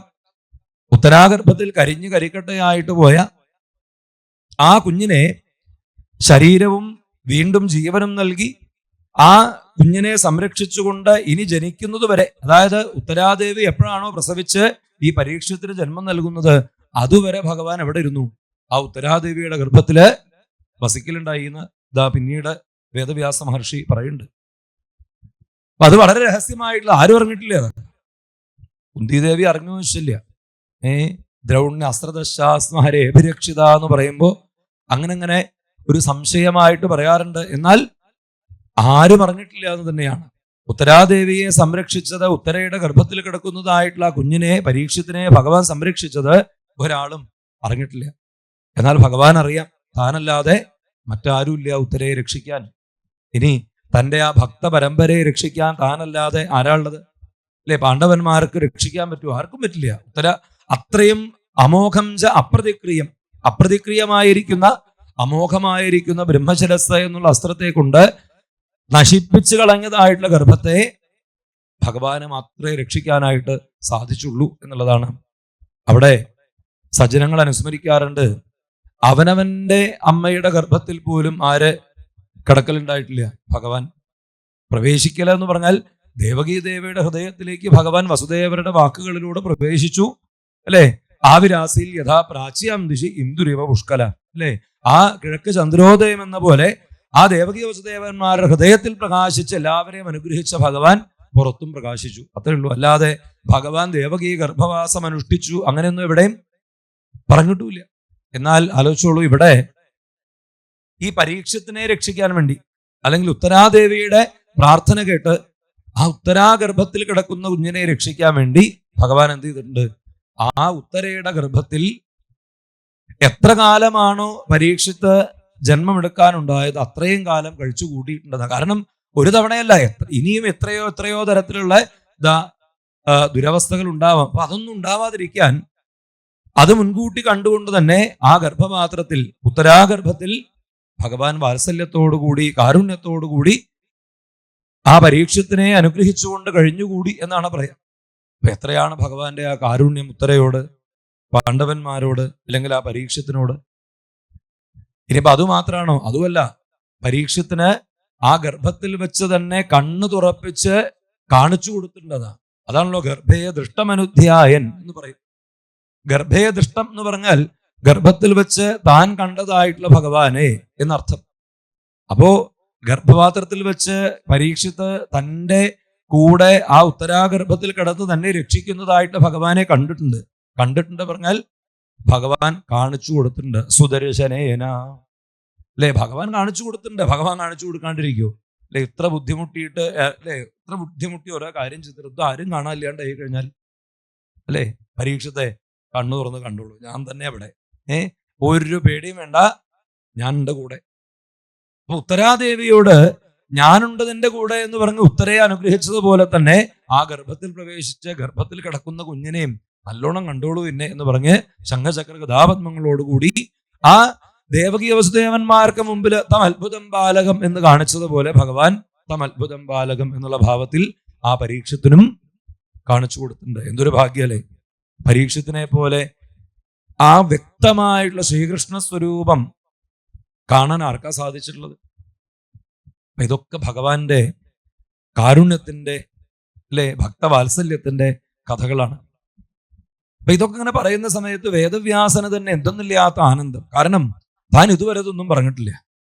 അപ്പൊ വേദവ്യാസന് ഇങ്ങനെയൊക്കെ അങ്ങോട്ട് പറയാൻ ലഭിച്ചപ്പോ എന്തെന്നില്ലാത്ത ആനന്ദത്തോട് കൂടിയിട്ടാണ് ഭഗവാന്റെ വാത്സല്യത്തെയും ഭഗവാന്റെ കാരുണ്യത്തെയും അതുപോലെ ഓരോ ഭക്തന്മാരും ഭഗവാനിലേക്ക് ചെയ്യുന്നതായിട്ടുള്ള ആ പ്രേമഭക്തിയുടെയും മഹത്വം ഇങ്ങനെ വേദവ്യാസന് അനുഭവമായിട്ട് തീരുന്നത്. വേദവ്യാസ മഹർഷി ഇപ്പോഴാണ് എന്തൊരു ഭക്തിയാ ഉത്തരയ്ക്ക്, അല്ലെ, അനന്യമായിട്ട് ശരണാഗതി ചെയ്യുന്നതായിട്ടുള്ള ഉത്തരാദേവി. ആ ശരണാഗതി തന്നെയാണ് ആരുടെ രക്ഷയ്ക്ക് കാരണമായത്? പരീക്ഷത്തിന്റെ രക്ഷയ്ക്ക് കാരണമായത്, അല്ലെങ്കിൽ ഭാരത ധർമ്മത്തിന്റെ ആ പാണ്ഡവ വംശത്തിന്റെ രക്ഷയ്ക്ക് കാരണമായിട്ട് തീർന്നത്, സംശയമില്ല. ഇനിയിപ്പോ ഇത് മാത്രമാണോ ചോദിച്ചാൽ അതൊന്നുമല്ല. അങ്ങനെ ഭഗവാൻ രക്ഷിക്കൊണ്ടാണല്ലോ ഇപ്പൊ നമുക്കിരുന്ന് എന്ത് പറയാൻ പറ്റുന്നത്, അല്ലെ? ഭാഗവതം പറയാൻ, ഈ കഥകളൊക്കെ പറയാൻ പിന്നിൽ ആരാണ്ടായത്? അത് ഭഗവാന്റെ കാരുണ്യാണ്. അല്ലെങ്കിൽ പരീക്ഷിത്ത് കേട്ടു എന്ന് പറഞ്ഞിട്ട് നമുക്ക് കഥ പറയാൻ പറ്റുമോ? അപ്പോ എത്രയോ മുമ്പ് തന്നെ ഇനി വരാനിരിക്കുന്ന കലിയുഗത്തിലേക്ക് ഭാഗവതത്തെ കേൾപ്പിക്കാൻ, ഇനി വരുന്ന കലിയുഗവാസികൾക്ക് ഭാഗവതം കേൾക്കണമെങ്കിൽ അതിന് ഈ ഉണ്ണി ഉണ്ടാവണം. മാത്രമല്ല ഈ ഉണ്ണിക്ക് ഭഗവാൻ തന്നെ നിശ്ചയിച്ചിട്ടുണ്ട്, അല്ലെ? ഒരു ബ്രാഹ്മണ ശാപം ഉണ്ടാവും എന്നൊക്കെ ഉണ്ടായതും, അതുപോലെ ആ ബ്രാഹ്മണ ശാപം നിമിത്തമായി കൊണ്ട് ഭാഗവതം കേൾക്കാനുള്ള ബുദ്ധി ഉണ്ടായതും, അങ്ങനെ പരീക്ഷത്തിന് ഭാഗവതം കേൾക്കണം എന്നുള്ള ആഗ്രഹം ഉണ്ടായപ്പോഴാണ് ശ്രീശുകന്റെ വരവും നമുക്കും ഇതുപോലെ ഭാഗവതത്തെ കേൾക്കാനും സാധിച്ചത്. അപ്പൊ എത്രയെത്ര യുഗങ്ങളിലേക്കാണ് ആ ഉത്തരാദേവിയുടെ പ്രാർത്ഥന അനുഗ്രഹം ചെയ്തിട്ടുള്ളത്, അല്ലെങ്കിൽ ഉത്തരാദേവിയുടെ ആ ഭക്തി അനുഗ്രഹം ചെയ്തിട്ടുള്ളത് എന്ന് ചോദിച്ചു കഴിഞ്ഞാൽ അതത്ര നിസ്സാരമല്ല. വേദവ്യാസ മഹർഷി അത് തന്നെയാണ് ഉത്തരയെ വളരെ പ്രധാനമായിട്ട് ഇവിടെ കാണിച്ചു തന്നത്. പാഹി പാഹി മഹായോഗിൻ ദേവദേവ ജഗൽപദേ നാന്യം ത്വദഭയം പശ്യേ യത്ര മൃത്യു പരസ്പരം അഭിദ്രവതി മാമീശ ശരസ്തപ്തായ സോ വിഭോ കാമം ദഹതു മാം നാഥ മാമേ ഗർഭോ നിപാത്യതാം എന്നിങ്ങനെ ആ ശ്രീകൃഷ്ണപാദാരവിന്ദങ്ങളെ ശരണം പ്രാപിച്ചുകൊണ്ട് നമസ്കരിച്ചതായിട്ടുള്ള ഉത്തരാദേവി. ഉത്തരയെ, അല്ലെ, കുറച്ചു മുമ്പ് പറഞ്ഞല്ലോ, ഭഗവാന് ഏത് പ്രാർത്ഥനയ്ക്കും മറുപടി എന്താ വെച്ച് കഴിഞ്ഞാൽ മനോഹരമായിട്ടുള്ള പുഞ്ചിരിയാണ്, അല്ലെ? കുന്തിദേവി ആയാലും ദ്രൗപദി ദേവി ആയാലും ഉത്തരാദേവി ആയാലും ഇനി ഭീഷ്മപിതാമഹന്റെ മുമ്പിലായാലും, അല്ലെ, പാണ്ഡവന്മാരുടെ മുമ്പിലായാലും ഭഗവാന്റെ ആ കൃഷ്ണാവതാരത്തിൽ ഏറ്റവും പ്രധാനം എന്താണെന്ന് വെച്ചു കഴിഞ്ഞാൽ ആ മനോഹരമായിരിക്കുന്ന പുഞ്ചിരിയാണ്. ഹാസം ഹരേഹേ, അല്ലെ? കപിലവാസുദേവൻ പോലും പറഞ്ഞല്ലോ, ഹാസം ഹരേഹേ അവന്നത് അഖില ലോക തീവ്രശോക അശ്രുസാഗര വിശോഷണം അത്യുദാരം. എത്രയാണ് ആ ഭഗവാന്റെ പുഞ്ചിരിയുടെ മഹത്വം എന്ന് പറയാൻ സാധിക്കില്ല. ആ പുഞ്ചിരി മതി എന്നാണ്. അതാണ് ഉത്തരാദേവിയുടെ ദ്രൗപദിയുടെ ഒക്കെ ദുഃഖത്തെ പരിപൂർണമായിട്ടും തീർക്കുന്നതായിട്ടുള്ള ആ പുഞ്ചിരി. അവന്തത് അഖില ലോക തീവ്രശോകാശ്രുസാഗര വിശോഷണം, അല്ലേ? എത്ര കരഞ്ഞ് കരഞ്ഞ് കരഞ്ഞ് കരഞ്ഞ് കരഞ്ഞ് അശ്രുസാഗരം, അല്ലെ, വലിയ സമുദ്രം പോലെ കിടക്കുകയാണ് ആ കണ്ണുനീര്. ദുഃഖത്തിൻ്റെതായിട്ടുള്ള കണ്ണുനീര് കൊണ്ടൊരു വലിയ സമുദ്രമുണ്ടെങ്കിൽ ആ സമുദ്രത്തെ പോലും ഒരു നിമിഷം കൊണ്ട്, അല്ലെ, വറ്റിക്കുന്നതാണ് ശോക അശ്രുസാഗര വിശോഷണം അത്യുദാരം. ആ ഭഗവാന്റെ പുഞ്ചിരി അത് മാത്രം മതി എന്നാണ്. നമുക്കും എപ്പോഴും കാണാൻ സാധിക്കേണ്ടത് അതാണ്, അല്ലെ? ശ്രീ ഗുരുവായൂരപ്പന്റെ സന്നിധിയിലേക്ക് ചെന്നു കഴിഞ്ഞാൽ ഒരിക്കലും മായാത്തതായിട്ടുള്ള പുഞ്ചിരി ആ മുഖത്ത് തന്നെ കാണാം. അത് കാണാൻ വേണ്ടിയിട്ടാണ് എല്ലാവരും ഓടി ചെല്ലണത്, അല്ലെ? എത്ര തിരക്കുണ്ടെങ്കിലും, എത്ര വൈശാഖ മാസമാണെങ്കിലും, അല്ലെ, എന്തൊക്കെ തിരക്കുണ്ടെങ്കിലും ആളുകൾ ഓടി ഓടി അവിടെ എത്തും ശ്രീ ഗുരുവായൂരപ്പന്റെ സന്നിധിയിലേക്ക്. എന്താ അത്? ആ പുഞ്ചിരി കാണാൻ വേണ്ടിയിട്ടാ, അല്ലെ? എത്ര മനോഹരമായിട്ടാണ് നമ്മളെ പുഞ്ചിരിച്ചുകൊണ്ട് എത്ര എത്ര എത്ര എത്ര ദുഃഖങ്ങളോടുകൂടി വരുന്നവർക്കും ആ ദുഃഖങ്ങൾ അങ്ങനെ പൊട്ടി പൊട്ടി കരഞ്ഞുകൊണ്ട് ആ, അല്ലെ, മുഖത്ത് കാണുന്നതായിട്ടുള്ള മനോഹരമായിട്ടുള്ള പുഞ്ചിരി കണ്ട് ആ ദുഃഖങ്ങളെ മുഴുവൻ അവിടെ അങ്ങോട്ട് കഴുകി കളഞ്ഞിട്ടാണ് ഓരോ ഭക്തന്മാരും ഗുരുവായൂരപ്പന്റെ സന്നിധിയിൽ നിന്ന് എത്ര തവണ തൊഴുതാലും മതി വരാതെ വീണ്ടും വീണ്ടും വീണ്ടും തൊഴുത് തൊഴുത് ആ ഭഗവാന്റെ ആ ആനന്ദത്തെ, ഭഗവാന്റെ ആ മനോഹരമായിട്ടുള്ള മുഖാരവിന്ദത്തെ ഹൃദയത്തിൽ സ്വീകരിച്ചുകൊണ്ട് ഹാസം ഹരേഹേ. ഇതാദ്യം വർണ്ണിച്ചത് ആരാന്ന് ചോദിച്ചാൽ വേദവ്യാസൻ തന്നെയാണ്. അതാണ് വേദവ്യാസ മഹർഷിയുടെ ദ്രൗപദിയോടും ഉത്തരാദേവിയോടും ഭഗവാൻ ചൊരിഞ്ഞതായിട്ടുള്ള ആ വാത്സല്യത്തിന്റെ പുഞ്ചിരി. അതേപോലെയാണ് ഉത്തരാദേവി അനുഗ്രഹിച്ചുകൊണ്ട് ഓടിയെത്തുന്നു തൻ്റെ, അല്ലെ, അച്ഛമ്പങ്ങളായിട്ടുള്ള കുന്തി ദേവിയുടെ അടുത്തേക്ക്. ഓടിച്ചെന്നു. എല്ലാ തവണയും ഓടിച്ചെല്ലുന്ന സമയത്ത് കുന്തിദേവി കാത്തിരിക്കും, എപ്പോഴാ കൃഷ്ണൻ വരണേ, എപ്പോഴാ കൃഷ്ണൻ വരണേ അല്ലെ. ഇടയ്ക്കിടയ്ക്ക് നാമം ജപിച്ച് ഭഗവാന്റെ വരവും നോക്കിയിരിക്കുന്നതായിട്ടുള്ള ആ കുന്തിദേവി. പക്ഷെ കുന്തിദേവിക്കുള്ളില് തനിക്കിപ്പോഴും ആ ഭഗവാനെ വേണ്ട പോലെ ഒന്നും നമസ്കരിക്കാൻ സാധിക്കുന്നില്ലല്ലോ എന്നൊരു ദുഃഖം അതങ്ങനെ ഉണ്ട് എന്നാണ്. അത് ദുഃഖമുണ്ട് അല്ലെങ്കിൽ ഉള്ളിൽ തോന്നുന്നുണ്ടെങ്കിലും നമസ്കരിക്കാൻ സാധിക്കണ്ടോ വെച്ചാൽ അത് പറ്റണില്ല. കാരണം എന്താ, കുന്തിദേവിയാണ് ഭഗവാൻ ഓടിയാണ് വരുമ്പോഴേക്ക് കുന്തിദേവി ചെന്ന് കെട്ടിപ്പിടിക്കായി, ഭക്ഷണം കൊടുക്കായി, വർത്താനം പറയായി, പിന്നെ അങ്ങനെ അല്ലേ ചിരിച്ചുകൊണ്ട് ഓരോരോ കാര്യങ്ങൾ പറയല്, എല്ലാ ദുഃഖവും മറക്കല്, ഇതൊക്കെ കഴിഞ്ഞ് ഭഗവാൻ നാളെ വരാം അല്ലെ എപ്പോ പോകുമ്പോൾ അങ്ങനെ പറയാം. കാരണം എപ്പോഴും കുന്തിദേവിക്ക് കണ്ടുകൊണ്ടിരിക്കണം. അതിനുവേണ്ടി ഭഗവാനെ കാണാൻ വേണ്ടി അല്ലേ പ്രാർത്ഥിക്കുന്നത് എന്താണ്? വിപദസന്തു നശ്വൽ തത്ര തത്ര ജഗദ്ഗുരോ. എപ്പോഴും ഇങ്ങനെ കൃഷ്ണനെ കാണാൻ വേണ്ടി ദുരിതമുണ്ടാവാൻ വേണ്ടി പ്രാർത്ഥിക്കണ്ടോ എന്നും കൂടി സംശയമുണ്ടതാണ്. ആരും അങ്ങനെ പതിവൊന്നുമില്ല അല്ലേ. ദുരിതം ഉണ്ടാവാൻ വേണ്ടി പ്രാർത്ഥിക്കാറുണ്ടോ ആരെങ്കിലും? എനിക്ക് ഈയിടെയായിട്ട് കുറച്ച് ദുരിതം കുറവാണ്, കുറച്ചധികം ദുരിതം തരണേ ഈശ്വര എന്ന് പറഞ്ഞ ആരെങ്കിലും ഏതെങ്കിലും അമ്പലത്തിൽ ചെന്ന് പ്രാർത്ഥിക്കാറുണ്ടോ? അല്ലേ. എന്നാ കുന്തിദേവി വിപദസന്തുന ശശ്വൽ തത്ര തത്ര ജഗദ്ഗുരോ ഭവതോ ദർശനം യൽസ്യാൽ. ദുരിതം ഉണ്ടാവാൻ വേണ്ടിയിട്ടാണ് എന്ന് പറയാൻ പറ്റില്ല. കാരണം എന്താണ്? ഭഗവാനെ കാണാൻ വേണ്ടിയിട്ടാണ്. ഭഗവാനെ എപ്പോഴും കാണണം, അതാണ് കുന്തിദേവിക്ക് ആഗ്രഹം. അപ്പൊ അതിനു വേണ്ടി ഇങ്ങനെ കുന്തിദേവി കാത്തിരിക്കും. തന്നെ കാത്തിരിക്കുന്നതായിട്ടുള്ള ആ തന്റെ അമ്മയെ പോലെ തന്നെ ഭഗവാൻ കാണുന്ന കുന്തിദേവി പിതൃ സഹോദരിയാണ്. എന്നാൽ അതിനേക്കാൾ ഉപരിയായിക്കൊണ്ട് കുന്തിദേവിക്ക് അങ്ങടും ഭഗവാൻ എങ്ങടും. എങ്ങനെയാന്ന് വെച്ചു കഴിഞ്ഞാൽ ഭഗവാന് കുന്തിദേവി തന്റെ അമ്മയെ പോലെ തന്നെയാണ്. കുന്തിദേവിക്കോ തന്റെ 5 മക്കളേക്കാൾ കൂടുതൽ വാത്സല്യമാണ് ആരോട്? കൃഷ്ണനോട്. വേറൊന്നുമല്ല, അവനവന്റെ ജീവിതത്തിലെ അനുഭവങ്ങളെ കൊണ്ട് തന്നെയാണ്. കുന്തിദേവിക്ക് അറിയാം തന്റെ 5 മക്കളും താനും ഇന്ന് ജീവിച്ചിരിക്കുന്നുണ്ടെങ്കിൽ അത് ഹരേഭിരക്ഷിതാഹ അല്ലെ ഭഗവാന്റെ കാരുണ്യം കൊണ്ടാണ്. അല്ലെങ്കിൽ ഈ 5 പേരും ഉണ്ടാവില്ല, താനും ഉണ്ടാവില്ല. അപ്പൊ നല്ലവണ്ണം ഇനി തന്റെ കുട്ടിക്കാലത്ത് കുന്തിദേവി തന്റെ കുട്ടിക്കാലം മുതൽക്ക് തന്നെ ആലോചിച്ച് പറയുകയാണെങ്കിൽ തന്റെ ജന്മത്തിലും അതെ എത്ര ദുരിതങ്ങളാണ് താൻ അനുഭവിച്ചിട്ടുള്ളത്. ആ ഭഗവാന്റെ കാരുണ്യം ഒന്നുകൊണ്ട് മാത്രമാണ് താൻ ഇന്നും ജീവിച്ചിരിക്കുന്നത്, സംശയമില്ല. അപ്പൊ അങ്ങനെ എത്രയോ കാലങ്ങളിലെ അല്ലേ തന്റെ കുട്ടിക്കാലം മുതൽക്കുള്ള ജീവിതാനുഭവങ്ങളിൽ നിന്ന് ഭഗവാന്റെ ആ അനുഗ്രഹത്തെ അറിഞ്ഞതായിട്ടുള്ള ആ കുന്തിദേവി എപ്പോഴും വിചാരിക്കും, ഇനി ഞാൻ കൃഷ്ണൻ വന്നാ ഒന്ന് നമസ്കരിക്കും, സംശയമില്ല. വീണ്ടും വരും, വീണ്ടും മുമ്പ് പറഞ്ഞ പോലെ തന്നെ കാപ്പിയൊക്കെ കുടിച്ചു പോകും, കുറെ വർത്താനം പറയും, കുറെ ചിരിക്കും, കുറെ എന്തെങ്കിലുമൊക്കെ പറയും, കഴിഞ്ഞു അങ്ങനെ പോയി. പോയി കഴിഞ്ഞാൽ അപ്പൊ തുടങ്ങായി നമസ്കരിക്കാൻ പറ്റിയില്ലല്ലോ. അത് കഴിഞ്ഞാൽ ആദ്യം വരുന്ന വരെ എന്ത് വിചാരിക്കും, ഇനി കൃഷ്ണനെ ഞാൻ എന്തായാലും നമസ്കരിക്കും എന്നൊക്കെ പറയും. അത് കഴിഞ്ഞാലോ വീണ്ടും ഇങ്ങനെ. അവസാനം ഈ വരവ് അല്ലെ, ഇപ്പോ മഹാഭാരത യുദ്ധം കഴിഞ്ഞു, ഈ പല രംഗങ്ങൾ, എത്ര രംഗങ്ങളാണല്ലേ. അതൊക്കെ കഴിഞ്ഞ് കുന്തിദേവിയുടെ അടുത്ത് വന്നിരിക്കുകയാണ്. കുന്തിദേവി ഇന്ന് ഉറപ്പിച്ചു, ഇന്നിനി ഞാൻ ഇതുവരെ ഞാൻ തന്നെ എന്നെ പറ്റിച്ചുകൊണ്ട്, നല്ല കൃഷ്ണൻ പറ്റിച്ചു എന്നല്ല, ഞാൻ തന്നെ അല്ലെ സ്വമായ മായാജപനികാച്ഛന്നമജ്ഞാധോക്ഷജമവ്യയം, ഞാൻ തന്നെ എൻ്റെ ബുദ്ധിയില്ലായ്മ കൊണ്ട് അല്ലെങ്കിൽ എൻ്റെ മനസ്സിന്റെ ആ പ്രാരബ്ധത്തെ കൊണ്ട് ഞാൻ ഇങ്ങനെ തന്നെ പറ്റിച്ചുകൊണ്ടിരിക്കുകയാണ്. ഇനി അങ്ങനെ ഉണ്ടാവരുതെന്ന് ഉറപ്പിച്ചുകൊണ്ടാണ് കുന്തിദേവി ഭഗവാൻ വന്ന ഉടൻ തന്നെ അന്ന് എന്ത് കഴിഞ്ഞു? നമസ്കരിക്കൽ കഴിഞ്ഞു. നമസ്യേ പുരുഷന്തു ആദ്യം, വേറൊരു വർത്തമാനം പറയില്ല എന്ന് ഉറപ്പിച്ചു. തന്നെയാണ് വേദവ്യാസനും തീർച്ചയാക്കിയത് കേട്ടോ. വേദവ്യാസൻ ആദ്യം തീർച്ചയാക്കിയത് എന്താണ്? ഇനി ഞാൻ വേറൊന്നും പറയില്ല. അതാണ് ഇപ്പൊ ഇതൊക്കെ പറയാൻ കാരണം. ഇനി ഞാൻ വേറൊന്നും പറയില്ല എന്ന് തീരുമാനിച്ചിട്ടില്ലെങ്കിൽ വേറെ എന്തെങ്കിലുമൊക്കെ പറഞ്ഞുകൊണ്ടിരിക്കുന്ന വേദവ്യാസന് തന്നെ അറിയാം. ഇത് തന്നെയാ അപ്പോ വേദവ്യാസൻ സത്യത്തിൽ കുന്തിദേവിയിലും ഉത്തരയിലും ദ്രൗപദിയിലും ഒക്കെ കാണുന്നത് തന്നെ കൂടിയാണ്.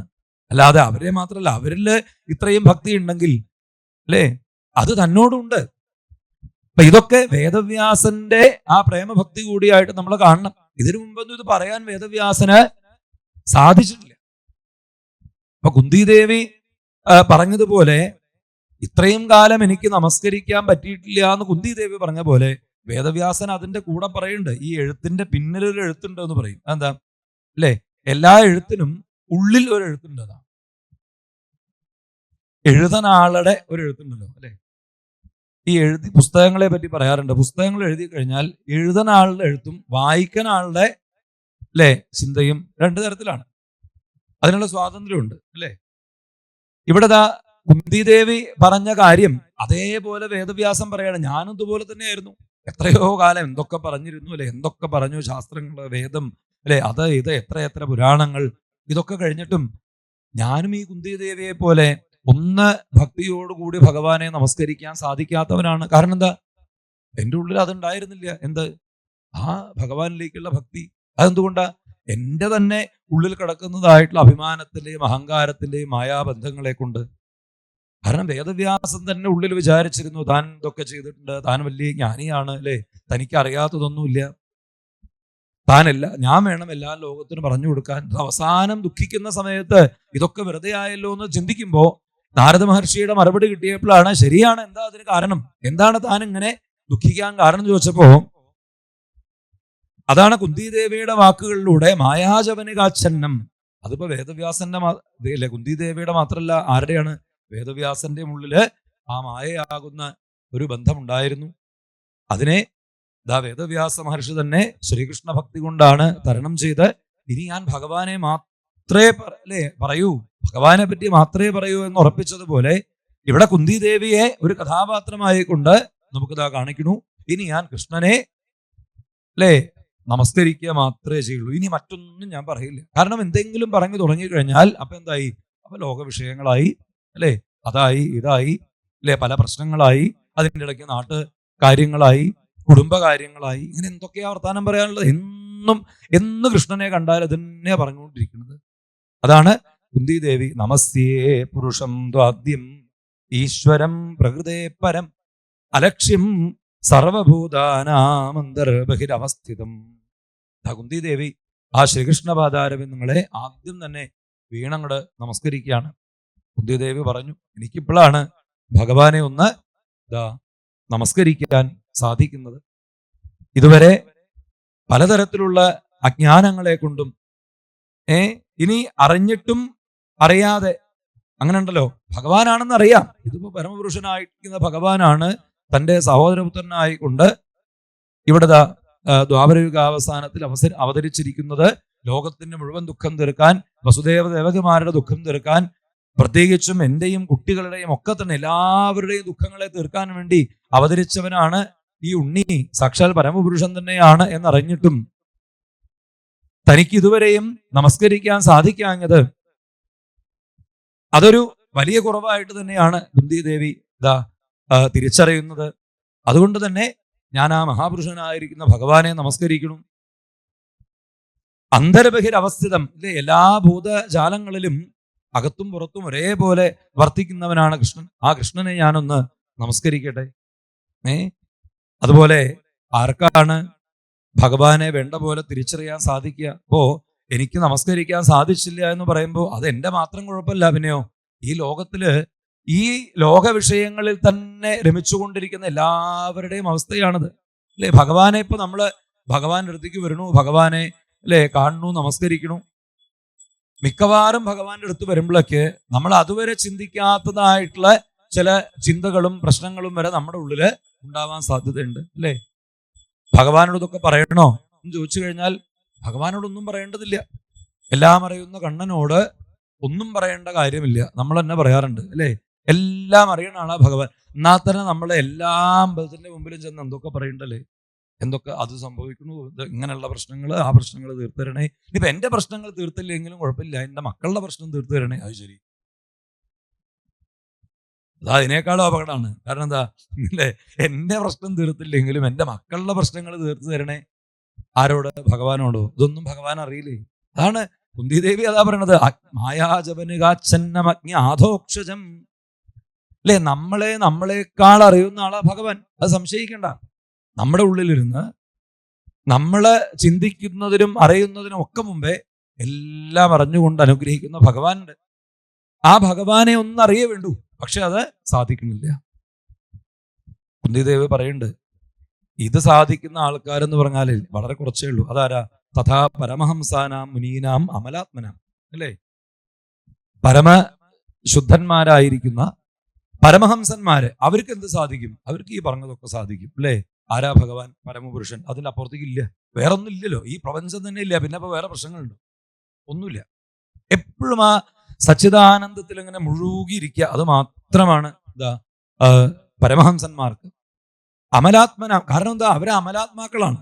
എന്തൊന്നുമില്ലാത്ത പരിശുദ്ധി ഉള്ളിൽ നിറഞ്ഞവരാ. ഒരു ലേശം പോലും അവരുടെ ഉള്ളില് കാമം, ക്രോധ, ലോഭ, മോഹ, മത മത്സര്യാദികളൊന്നും ലവലേശമില്ല. തമോ ഗുണം, രജോ ഗുണം, സത്വഗുണം ഇതൊന്നും അവർക്ക് ബാധകമല്ല. എല്ലാത്തിനും അതീതന്മാരാണ്. അങ്ങനെയുള്ള ആളുകൾക്ക് ഭഗവാനെ അറിയാനും നമസ്കരിക്കാനൊക്കെ അതൊക്കെ വളരെ എളുപ്പമായിട്ടുള്ളതാണ് എന്നാണ് എനിക്ക് തോന്നുന്നത് അല്ലെ? കുന്തിദേവി അതാ പറയണത്, തഥാ പരമഹംസാനാം മുനീനാം അമലാത്മനാം ഭക്തിയോഗ വിധാനാർത്ഥം കഥം പശ്യേ മഹിസ്ത്രീയ. അപ്പൊ അങ്ങനെയുള്ള എനിക്ക് എങ്ങനെയാ കൃഷ്ണനെ ഭക്തിയോടുകൂടി നമസ്കരിക്കാൻ പറ്റുക? എനിക്ക് ആഗ്രഹമൊക്കെ ഉണ്ട് കൃഷ്ണനെ ഭക്തിയോടുകൂടി നമസ്കരിക്കണം. അപ്പോ ഭക്തിയോടുകൂടി നമസ്കരിക്കണം എന്ന് വിചാരിച്ച് നമസ്കരിക്കാൻ പുറപ്പെട്ടതിന് ആദ്യം എന്താ വന്നറിയോ? നമസ്യേ പുരുഷന്വാദ്യം ഈശ്വരം അല്ലേ? ഭക്തിയോടുകൂടി നമസ്കരിക്കുക വേണ്ടി ഒന്നും പറയാണ്ട് അപ്പോഴേക്ക് പറയാൻ തുടങ്ങിയത് എന്താണ്? നമസ്തേ പുരുഷന്വാദ്യം ഈശ്വരം പ്രകൃതേ പരം അല്ലേ? പരമപുരുഷനായിരിക്കുന്ന ഭഗവാന് നമസ്കാരം. എനിക്കിതൊന്നും വേണ്ട, എന്തു മതി? അതാണ് ആ ഭക്തി ഉണ്ടാവണേ എന്ന് പ്രാർത്ഥിച്ചതോടുകൂടി ആ കുന്തിദേവിയുടെ വാക്കുകള് അവിടെ മാറി. അതെന്താ? കൃഷ്ണായ വാസുദേവായ അല്ലേ? നാമം ജപിച്ചാ മതി. എന്റെ ഉണ്ണിയായിട്ടുള്ള കൃഷ്ണനെ ഞാൻ നമസ്കരിക്കട്ടെ. എന്റെ ഉണ്ണിയായിക്കൊണ്ട് വസുദേവനന്ദനായിക്കൊണ്ടും സർവചരാചരങ്ങൾക്കും ആശ്രയമായിക്കൊണ്ടുമുള്ള ഭഗവാനെ ഞാനൊന്ന് നമസ്കരിക്കട്ടെ. ദേവകി നന്ദനായിക്കൊണ്ട്, യശോദാനന്ദന്മാരുടെ ഉണ്ണിയായിക്കൊണ്ട്, ഗോപി ഗോപാലന്മാരുടെ ഉണ്ണിയായിക്കൊണ്ട്, പശുക്കൾക്കും പൈക്കുട്ടികൾക്കും എല്ലാവർക്കും എല്ലാ അനുഗ്രഹങ്ങളും നൽകിക്കൊണ്ട് ഇതാ ലോകത്തെ എപ്പോഴും അനുഗ്രഹിച്ചുകൊണ്ടിരിക്കുന്നതായിട്ടുള്ള ആ ഗോവിന്ദനായിട്ടുള്ള ഭഗവാന് നമസ്കാരം. ഇതാ നാമങ്ങൾ ഓരോന്നും ജപിക്കാൻ തുടങ്ങി. കൃഷ്ണായ വാസുദേവായ ദേവകീനന്ദനായ ച നന്ദഗോപകുമാരായ ഗോവിന്ദായ നമോ നമ. നമ പങ്കജനാഭായ നമ പങ്കജമാലിനെ നമ പങ്കജനേത്രായ നമസ്തേ പങ്കജാംഘ്രയെ. ആ താമരക്കണ്ണന്റെ അല്ലേ, ആ താമരപ്പൂ പോലെയുള്ള കൈകളെ കൊണ്ട്, താമരപ്പൂ പോലെയുള്ള പാദങ്ങളെ കൊണ്ട്, താമരപ്പൂ പോലെയുള്ള കണ്ണുകളെ ആയിട്ട് ഇങ്ങനെ ഇതാ എല്ലാ മനോഹാരിതയും ചേർത്തിരിക്കുന്നതായിട്ടുള്ള ആ ഭഗവാന്റെ ശ്രീപാദങ്ങളെ ഞാനൊന്ന് നമസ്കരിക്കട്ടെ എന്നിങ്ങനെ ആ നാമങ്ങൾ ഇങ്ങനെ ജപിക്കാൻ തുടങ്ങിയപ്പോഴാണ് കുന്തിദേവിക്ക് വളരെ സന്തോഷമായി. കാരണം തനിക്കും ഭക്തിയോടുകൂടി അല്ലെങ്കിൽ ആ കൃഷ്ണന്റെ കാരുണ്യത്തെ കൊണ്ട് തനിക്കും ആ ഭഗവാനെ ഒന്ന് നമസ്കരിക്കാൻ സാധിച്ചിരിക്കുകയാണ്. ഇതുവരെ തനിക്ക് സാധിക്കാത്തത് അതിപ്പോ തന്റെ കേമത്തല്ല, പിന്നെന്താണ്? ഭഗവാന്റെ കാരുണ്യം കൊണ്ട് എനിക്കിപ്പോ ആ പാദങ്ങളിൽ ഒന്ന് നമസ്കരിക്കാൻ സാധിച്ചു. സന്തോഷായി. ഇനി മറ്റൊന്നും വേണ്ട. അതാണ് കുന്തിദേവിക്ക് ഇനി ഒന്നും ചോദിക്കാനൊന്നുമില്ല. പറയാനുള്ളത് പറഞ്ഞു. എന്താണ്? വിഷാൻ മഹാത്മേ പുരുഷാദ ദർശനാൽ അസൽ സഭായ വനവാസരശ്രത മൃതേ ഏനേക മഹാരഥശ്രതോ ദ്രൗണ്യസ്ത്രദശാസ്മ ഹരേഭിരക്ഷിത. അല്ലേ? ഏതൊക്കെ തരത്തിലാണ് എന്നെയും കുട്ടികളെയും ലോകത്തെയും ഒക്കെ ഭഗവാൻ അനുഗ്രഹിച്ചത്.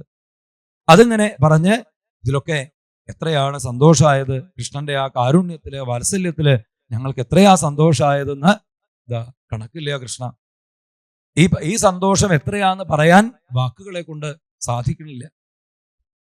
എനിക്കിപ്പോ ഇങ്ങനെ ഇപ്പൊ സന്തോഷം എന്ന് പറയുമ്പോ ഈ ലോകത്തിന്റെ ഒരു അവസ്ഥ വെച്ചിട്ട് സന്തോഷമുണ്ടോ എന്നാ അപ്പം എന്തുണ്ടാവും അല്ലേ? കുറച്ച് സന്തോഷിച്ചാൽ അതിന്റെ ഇരട്ടി ദുഃഖം ഉണ്ടാവാൻ സാധ്യതയുണ്ട്.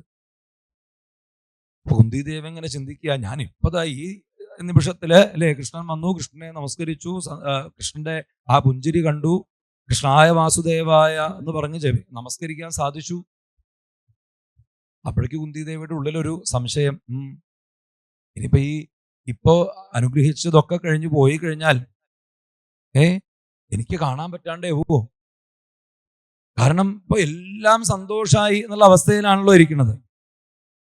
കുന്തിദേവിക്ക് അറിയാം ഈ സന്തോഷമായി കഴിഞ്ഞാൽ പിന്നെ ഉള്ളിൽ വരണത് എന്താ വെച്ചാൽ അഹങ്കാരമൊക്കെയാണ് അല്ലെ? ജന്മ ഐശ്വര്യ ശ്രുതശ്രീഭി ഏതമാന മതമാൻ. സന്തോഷമായി സുഖമായി എന്ന് പറഞ്ഞ്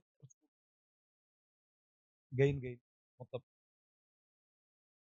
കുറച്ച് അല്ലേ കുറച്ച് സന്തോഷമായി സുഖമായിട്ടാണ് ഇരിക്കുന്നത് എന്ന് പറഞ്ഞു കഴിഞ്ഞാൽ ഉള്ളിൽ ഇങ്ങനെ തുടങ്ങുകയായി എന്ത് ഇതാ താൻ വലിയ സുഖമായിട്ടായിരിക്കുന്നത്, എന്റെ സുഖത്തിന് കാരണം അതാണ് ഇതാണ്, അല്ലേ ജന്മ ഐശ്വര്യ ശ്രുത ശ്രീഭിരേധമാനം അധ പുമാൻ.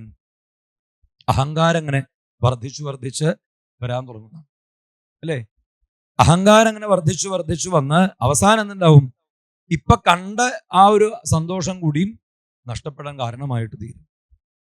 ഉള്ളിൽ നല്ലോണം ഉറപ്പിച്ചിട്ടാണ് എന്തു പറഞ്ഞത്, വിപദസ്തന്തു നശ്വൽ കൃഷ്ണ, എനിക്കിങ്ങനെ സന്തോഷം വേണമെന്നൊന്നുമില്ല, പിന്നെന്താണ് പറ്റുച്ചാൽ എപ്പോഴും ഇനി അതെ ദുഃഖിക്കാനുള്ള വഴി അതാണ് നല്ലത് എന്ന് എനിക്ക് തോന്നുന്നു. കാരണം എന്താണ്, വേറൊന്നുമല്ല, ദുഃഖം ഉണ്ടായി കഴിഞ്ഞാൽ അപ്പോഴാണ് നാമം ജപിക്കാനായിട്ട് അല്ലേ തോന്നുക. ദുഃഖിക്കുന്നു, ആ ദുഃഖം ഇങ്ങനെ ഉള്ളിൽ ഇങ്ങനെ നല്ലവണ്ണം വന്ന് തറയ്ക്കുമ്പോ ഉറക്ക കൃഷ്ണ എന്ന് വിളിക്കൂലോ, നാരായണ കൃഷ്ണ ഗോവിന്ദ എന്നിങ്ങനെ വിളിക്കും. ആ വിളി കേൾക്കുന്നതോടുകൂടി ഓടി വരും ചെയ്യും. അത് എവിടെയാണെങ്കിലും അതേതാണ്, അല്ലെ എവിടെ വിളി പൊങ്ങുന്നു അവിടെ ഭഗവാൻ വരും. അല്ലെ എവിടുന്നാണോ ആരാ വിളിക്കണേ എന്ന് പോലും നോക്കാതെ സ്ട്രെയിൻ വരണോ ഉണ്ടാവുക, അല്ലേ എവിടുന്നാ വിളിക്കണേ എന്ന് അവിടേക്ക് ഓടിയെത്തുന്നതാണ്, ഒരു നിമിഷം പോലും വേണ്ടാന്നാണ്, അല്ലേ ആദ്യം തന്നെ പ്രഥമസ്കന്ധത്തിൽ 1-ാമത്തെ അധ്യായത്തിൽ തന്നെ പറയലുണ്ടായി, ആ നാമം ഒന്ന് ജപിച്ചാൽ മതി, ആ നാമം ജപിക്കുമ്പോഴേക്ക് ആ നിമിഷത്തിൽ ഓടി വരിക എന്നാണ്. എന്നാമ അല്ലേ കീർത്തനാഥ്, ആ നാമം ഒന്ന് അങ്ങോട്ട് ജപിക്കുമ്പോഴേക്ക് എവിടെയുണ്ടെങ്കിലും അവിടുന്ന് ഓടി വന്ന് അനുഗ്രഹിക്കുകയും, എവിടെ കൃഷ്ണ എന്ന് വിളിക്കുമ്പോഴേക്ക് ഓടി വന്ന് അനുഗ്രഹിക്കാൻ കൃഷ്ണൻ കൂടെയുണ്ട് എന്നുള്ള അനുഭവത്തെ നൽകാൻ എനിക്കിപ്പോ കാരണമാവുന്നുണ്ടെങ്കിൽ, ഇത് എപ്പോഴും ഞാൻ സുഖമാണ് അനുഭവിക്കുന്നതെങ്കിൽ പലപ്പോഴും എന്തുണ്ടാവും, അത് നഷ്ടപ്പെടുകയും ചെയ്യും. ഞാൻ ചിലപ്പോൾ നാമം ജപിച്ചില്ല എന്ന് വരും, മറ്റു അഭിമാനങ്ങളിലേക്കൊക്കെ ചെന്ന് വീഴുവോ. അപ്പൊ അതുകൊണ്ട് ഒരിക്കലും അങ്ങനെയുള്ള അവസ്ഥകൾ വേണ്ട. എനിക്ക് എന്തു മതി, ആപത്തുകളായിക്കോട്ടെ, ഇനിയും ആപത്തുകൾ തന്നെ ജീവിതത്തിൽ ഉണ്ടാവാൻ അതിനൊന്ന് അനുഗ്രഹിക്കൂ. അതെന്താ, അപുനർഭവ ദർശനം ഭവതോ ദർശനം യൽസ്യാത്. എനിക്ക് കൃഷ്ണനെ എന്നെ കണ്ടുകൊണ്ടിരിക്കാലോ, കൃഷ്ണനെ കാണുക, കൃഷ്ണനെ കണ്ടുകൊണ്ട് കൃഷ്ണനിൽ ഇങ്ങനെ ചേർന്നിരിക്കാൻ എനിക്ക് സാധിച്ചു കഴിഞ്ഞാൽ അതിനേക്കാളും വലിയൊരു സന്തോഷം എനിക്ക് വേറെ ഇല്ല. അപ്പോ മറ്റൊന്നും എനിക്ക് വേണ്ട, എപ്പോഴും കൃഷ്ണനെ കണ്ടുകൊണ്ടിരിക്കണം എന്നുള്ളതാണ്. അതിനെന്നെ അനുഗ്രഹിക്കാൻ, അത് ആപത്തുകളെ കൊണ്ടോ ഏത് രീതിയിലായാലും അതിനുള്ളൊരു വഴി ഇതാ എനിക്ക് ഒന്ന് കാണിച്ചു തരൂ. എനിക്ക് ഭയമാണ്, കാരണം ഒരു നിമിഷം പോലും കൃഷ്ണനെ മറന്നിരിക്കേണ്ടി വരുമോ, കൃഷ്ണനെ നഷ്ടപ്പെടുമോ എന്നുള്ള ഒരു ഭയം എൻ്റെ ഉള്ളിൽ ഇപ്പോഴും ഉണ്ട്. അപ്പൊ അതുകൊണ്ട് വെറും ദുഃഖം മാത്രമല്ല, അല്ലേ തനിക്കിപ്പോ ഇതൊക്കെ നഷ്ടപ്പെടുമോ, ഭഗവാൻ കൂടെയുണ്ട്, എല്ലാ അനുഗ്രഹങ്ങളും തരുന്നുണ്ടെന്നുള്ളതൊക്കെ ശരിയാണ്, പക്ഷെ ഇത് ഏതെങ്കിലും ഒരു നിമിഷത്തിൽ നഷ്ടപ്പെടുമോ എന്നുള്ള പേടി അതെൻ്റെ ഉള്ളിലുണ്ട്. ആ ഭയം ഒന്ന് നീക്കാൻ എനിക്കൊരു ഉറപ്പ് തരണം. അതെന്താണ്, എനിക്ക് എപ്പോഴും കൃഷ്ണനെ കാണാൻ ഉള്ള അനുഗ്രഹം. അതാദ്യം ഈ ആപത്തിന്റെ അല്ലെ വിപദസ്തന്തു എന്ന് പറഞ്ഞ് ചെയ്യലുണ്ടായി. പിന്നെ അങ്ങനെ കുന്തിദേവി ആലോചിക്കുമ്പോഴാണ്, ഇപ്പൊ ഞാനീ പറഞ്ഞത് ശരിയാണോ, എന്ത് അല്ല ആപത്തുണ്ടാവണേ എന്നൊക്കെ കൃഷ്ണനോട് പറയാൻ പറ്റുമോ? കാരണം കൃഷ്ണൻ അല്ലേ ഓരോ അവതാരങ്ങളും എന്തിനു വേണ്ടിയിട്ടാണ്, ഭഗവാന്റെ എല്ലാ അവതാരങ്ങളും ലോകത്തിന്റെ ദുഃഖം മുഴുവൻ തീർക്കാൻ വേണ്ടിയിട്ടാണ്. അങ്ങനെ ഓരോ അവതാരങ്ങളും എടുത്ത് ലോകത്തിന്റെ ദുഃഖം മുഴുവൻ തീർത്ത് എത്രയോ അവതാരങ്ങള് സ്വീകരിച്ച ഭഗവാനോട് വന്നു പറയാ വീണ്ടും ദുഃഖം ഉണ്ടാവണേന്ന്. അങ്ങനെ പറഞ്ഞപ്പോ ശരിയാവോ എന്നൊരു ചിന്ത കുന്തിദേവിക്ക്. അപ്പോ താൻ ദുഃഖത്തിന് വേണ്ടി ആഗ്രഹിക്കുന്നതാണോ എന്ന് തോന്നുമോ, അതോ ഇനിയിപ്പോ ഭഗവാന് തന്നെ തോന്നും ഞാൻ ഇങ്ങനെയൊക്കെ അവതരിച്ച് എല്ലാവരുടെയും ദുഃഖം തീർത്തിട്ട് വീണ്ടും ഇങ്ങനെ അല്ലേ വീണ്ടും ദുഃഖം മറ്റുള്ളവർക്ക് ഉണ്ടാവുണ്ടോ എന്നൊരു ചിന്ത കൃഷ്ണൻ ഉണ്ടെങ്കിൽ, അതുകൊണ്ടല്ല പിന്നെന്താണ് അല്ലേ, അതുകൊണ്ടല്ല എനിക്ക് ദുഃഖം വേണമെന്ന് ഞാൻ പറഞ്ഞത്, എനിക്കെപ്പോഴും കൃഷ്ണനെ കണ്ടുകൊണ്ടിരിക്കുകയാണ്. ഇനിയിപ്പോ ദുഃഖം തന്നില്ല, ദുഃഖത്തെ കൊണ്ടല്ലെങ്കിൽ അടുത്ത വഴിയാണല്ലോ കുന്തിദേവി പറയണത്. ഓരോരുത്തരെയും ഓരോ തരത്തിലാണല്ലോ ഭഗവാൻ അനുഗ്രഹിക്കുന്നത്. ഇപ്പോ യശോദാദേവി, യശോദയ്ക്ക് വളരെ കുറച്ചു കാലാണ് കൃഷ്ണനെ കയ്യിൽ കിട്ടിയത്, ഒരു 10-12 കൊല്ലം അല്ലേ. അതിനിടയ്ക്ക് എന്തൊക്കെയാണ് ഉണ്ടായിട്ടുള്ളത്, കൃഷ്ണൻ എന്തൊക്കെ വികൃതിയാ കാണിച്ചത് അല്ലേ. എല്ലായിടത്തും പോയി പല പലതരത്തിലുള്ള മോഷണമായിട്ടും അതും ഇതൊക്കെ ചെയ്തു. അവസാനം യശോദയുടെ മുമ്പിൽ തന്നെ അതിഗംഭീരമായിട്ടുള്ള ഒരു വികൃതി അല്ലെ. ഒരു ദിവസം സകല പാത്രങ്ങളും അടിച്ചങ്ങോട്ട് പൊട്ടിച്ച് പാലും വെണ്ണയും തൈരും ഒക്കെ അങ്ങോട്ട് ഒഴുക്കി വെണ്ണയൊക്കെ തലയിൽ വെച്ച് ഇരട്ടത്ത് എവിടെയും കാണാത്തൊരു സ്ഥലത്ത് പോയി ഇരുന്ന് ഒന്നും ഉണ്ടായിട്ടില്ല. എന്തേ ഉണ്ടായിട്ടുള്ളൂ? പാല് കൊടുത്തുകൊണ്ടിരിക്കുന്നതിന്റെ ഇടയില് ഇപ്പൊ വരാട്ടോ എന്ന് പറഞ്ഞ് ഒന്ന് നിലത്ത് വെച്ച് അടുക്കളയിൽ തിളച്ചു പോണ പാൽ ഒന്നങ്ങോട്ട് വാങ്ങി വെക്കാൻ. അത് കഴിഞ്ഞാണ്ട് തിരിച്ചു വന്നപ്പോഴേക്ക് ശുണ്ടി എടുത്ത എന്തൊക്കെയാ അവിടെ കാട്ടിയതല്ലെന്ന് ഒരു കണക്കില്ല. എന്തൊരു ഇങ്ങനെ ഉണ്ടോ കുട്ടികൾക്ക് ശുണ്ടി? അതെന്താ? അത് ഇഷ്ടപ്പെട്ടില്ല, അതാണ് കാര്യം.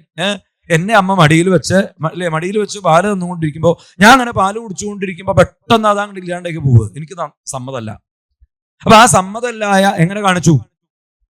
അവിടെ കിടന്നൊരു കല്ലെടുത്ത് സകല പാത്രങ്ങളും തല്ലി അങ്ങോട്ട് പൊട്ടിച്ച്, എന്തായാലും ഇപ്പൊ അമ്മ ആഗ്രഹിച്ചിരിക്കുകയാണ് എന്റെ വികൃതി കാണാന്ന്. നന്ന് പരമാവധി വികൃതിയാണ് കണ്ടോട്ടെ വിചാരിച്ച് അവിടെയുള്ള സകലതും തല്ലി പൊട്ടിച്ച് നശിപ്പിച്ച് അമ്മ കാലങ്ങളായിട്ട് സൂക്ഷിച്ചു വെച്ചതായിട്ടുള്ള ഹയ്യങ്കവം ചൗര്യവിശങ്കിതേ ക്ഷണം, അല്ലേ, എത്രയോ കാലങ്ങളായിട്ട് അല്ലേ സൂക്ഷിച്ചു വെച്ചിരിക്കുന്നതായിട്ടുള്ള വസ്തുക്കളൊക്കെ നശിപ്പിച്ചുകൊണ്ടും ആ വെണ്ണയൊക്കെ എടുത്തുകൊണ്ടും ഓടിപ്പോയി. അവസാനം തെരഞ്ഞു നടക്കുമ്പോഴോ എവിടെയും കാണുന്നില്ല. എവിടെയോ കുറെ കഴിഞ്ഞിട്ട് അത്ര ഓരോരപ്പരയുടെ മൂലക്കില് പോയിട്ട് അല്ലേ അവിടെ അങ്ങനെ ഇരുന്ന് വെണ്ണ തിന്നുകൊണ്ടിരിക്കുക. യശോദ എടുത്തു വടി എന്ന് പറഞ്ഞാൽ ഒരു മയിൽപീലിയൊക്കെയാണ് കേട്ടോ, അത്രേ ഉള്ളൂ, അല്ലാതെ വേറെ ഒന്നുമല്ല. ഒരു മയിൽപീലി ഇങ്ങോട്ട് എടുത്തു വടിയായിട്ട്, ഒരു നൂല് കൊടുത്തിട്ടുണ്ട്. അതെന്തിനാ? കെട്ടിടാനത്ര. അങ്ങനെ ഇന്നലെ രാത്രി തീരുമാനിച്ചിട്ടുണ്ട്, ഇനി വികൃതി കാണിച്ച ഇവനെ ഞാൻ കെട്ടിയിടുന്നുണ്ട്, സംശയമില്ല എന്ന് തീരുമാനിച്ചിട്ടുണ്ട്. അപ്പോ ഒരു കയ്യിലൊരു ചെറിയൊരു ചരടുണ്ട്, ഒരു മയിൽപീലി ഉണ്ട്. ഇപ്പൊ കാണിച്ചു തരാൻ തന്നെ എന്ന് പറഞ്ഞ് യശോദ ഒരു ചാട്ടം അടുത്തേക്കാണ് ചാടിയപ്പോഴേക്ക് ഇയാൾ ഓട്ടം തുടങ്ങിയതാണ്. എന്തെന്നില്ലാത്ത വേഗതയിൽ പിരി എന്ന് ഓടി. ഇതാര് കാണേണ്ടത്രേ? അന്ന് കുന്തിദേവി അവിടെ ഉണ്ട്. അതാ കുന്തിദേവി പറയണത്, ഗോപ്യാദതേ ത്വയി കൃതാഗസിതാമതാവൽ യാതേ ദശാശ്രുകളിൽ അഞ്ജന സംഭ്രമാക്ഷം വക്രം നിനീയ. എന്നിട്ട് ഇങ്ങനെ ഓടി അവസാനം യശോദക്കുണ്ടോ പിടിക്കാൻ കിട്ടുന്നു? ഇതിങ്ങനെ ഓടി ഏത് കൂടൊക്കെ ഓടണേ എന്നുള്ളതിന് കണക്കില്ല. യശോദയ്ക്ക് വെച്ചാൽ വഴി പോലും അറിയില്ല ഓടാള്. ഈ വഴി അറിയാച്ചാൽ ഓടാൻ പറ്റണേ നല്ല തടി. അവസാനം യശോദ ഒരു ഭാഗത്ത് ഇരിപ്പായി, അയ്യോ എന്നെ കൊണ്ട് വയ്യെന്ന് പറഞ്ഞുകൊണ്ട് ആകെ ക്ഷീണിച്ച് ശ്വാസമൊക്കെ ഇങ്ങനെ ഇരിക്കണതിന്റെ ഇടയിൽ കൂടെ ഒന്നും അറിയാത്ത പോലെ എവിടുന്നോ ചാടിയാണ് വന്ന് നേരെ മടിയിലേക്ക്. അയ്യോ എന്നെ അമ്മ പിടിച്ചു എന്ന് അങ്ങോട്ട് ചെന്ന് ചാടിയിട്ടെ. അല്ലങ്ങണ്ടോ പിടിക്കാൻ കിട്ടും? ഒരാളും പിടിച്ചിട്ട് ഒതുങ്ങാത്ത സാധനത്തിനെ പിടിക്കാൻ കിട്ടുമോ? അതുപോലെ അങ്ങടാണ് ചെന്ന് അമ്മയുടെ മടിയിലേക്കാണ് ചാടി ചെന്നിട്ട് ഉറക്കം നിലവിളിച്ചു അത്ര. എന്ത്? അമ്മ എന്നെ പിടിച്ചു. അപ്പോഴാൾക്കാർ അറിയണത് യശോദ പിടിച്ചു. അതുവരെ ആൾക്കാർ യശോദയെ കളിയാക്കി കൊണ്ട് നിൽക്കുമായിരുന്നു. പെട്ടെന്നാണ് യശോദനെ നോക്കുമ്പോ തന്റെ കയ്യില് എന്നാ ഇനി തന്നെ ഞാൻ വിടില്ല എന്ന് പറഞ്ഞ് നേരെ യശോദ എവിടേക്ക് കൊണ്ടുപോയി? ആ ഉരൽപ്പരയിലേക്ക് കൊണ്ടുപോയി ഉരലിനോട് ചേർത്ത് കെട്ടിടാൻ നോക്കുക. കുന്തിദേവി പറയണത് എന്താണെന്ന് വെച്ചാൽ, ഞാനും വിചാരിച്ചത് അങ്ങനെയാണ്. എന്ത്? യശോദ പിടിച്ചു എന്നാ വിചാരിച്ചത്. പിന്നെ കുറച്ച് കഴിഞ്ഞ് 1 മണിക്കൂറൊക്കെ കഴിഞ്ഞ് ഞാൻ ഇതൊക്കെ കഴിഞ്ഞ് ഇങ്ങനെ ആലോചിക്കുമ്പോഴാണ് ഈ രണ്ടും കൂടി ശരിയാവണില്ലല്ലോ. യശോദ ഒരുത്തിയിൽ ഇങ്ങനെ അയ്യോ വയ്യേ എന്ന് പറഞ്ഞിരിക്കണതും കുറച്ച് കഴിഞ്ഞപ്പോ എന്നെ യശോദ പിടിച്ചു എന്ന് പറഞ്ഞുകൊണ്ട് കരച്ചിലാ കേട്ടത്. ഇതിന്റെ ഇടയിൽ ഇപ്പൊ ഉണ്ടായത് ശരിക്കും യശോദ കൃഷ്ണനെ പിടിച്ചതാണോ, കൃഷ്ണൻ വന്ന് യശോദക്ക് പിടി കൊടുത്തതാണോ? കുന്തിദേവിക്ക് ഇപ്പോഴാണ് തീർച്ചയായത് എന്ത്? അത് പിടി കൊടുത്തു തന്നെയാ, അല്ലാതെ ഒന്നും സാമാം വിമോഹയതി ഭീരഭിയത് ബിഭേദി. എന്നിട്ടോ എന്നിട്ടെന്താ ചോദിച്ചു കഴിഞ്ഞാൽ, അപ്പോഴേക്ക് യശോദ പിടിച്ചു എന്നങ്ങട് പറഞ്ഞപ്പോഴേക്ക് അവൾക്ക് വല്ലാത്ത ഭയമായി. എന്തൊന്നില്ലാത്ത ഭയം. ഇതുവരെ ലോകത്തിൽ ഇങ്ങനൊരു പേടിയുള്ള ആളെ കണ്ടിട്ടില്ല എന്നാണ്. യശോദ അങ്ങോട്ട് പിടിച്ചു കൊണ്ടുപോയി ഉരൽ പിടിച്ച് കെട്ടിടാനായിട്ട് നോക്കണു. ഉരൽമ ചേർത്ത് നിർത്തി. കയറ് തന്റെ കയ്യിലുണ്ടല്ലോ, ഒരു കയറ് പിടിച്ചിട്ടുണ്ട്, ഇന്നലെ തീരുമാനിച്ചു ഉറച്ചിട്ടുണ്ടേ. അതുകൊണ്ട് കെട്ടിടാൻ നോക്കുകയാണ്. എന്താ ആ കയറുകൊണ്ട് ഇങ്ങനെ കെട്ടാൻ നോക്കണു.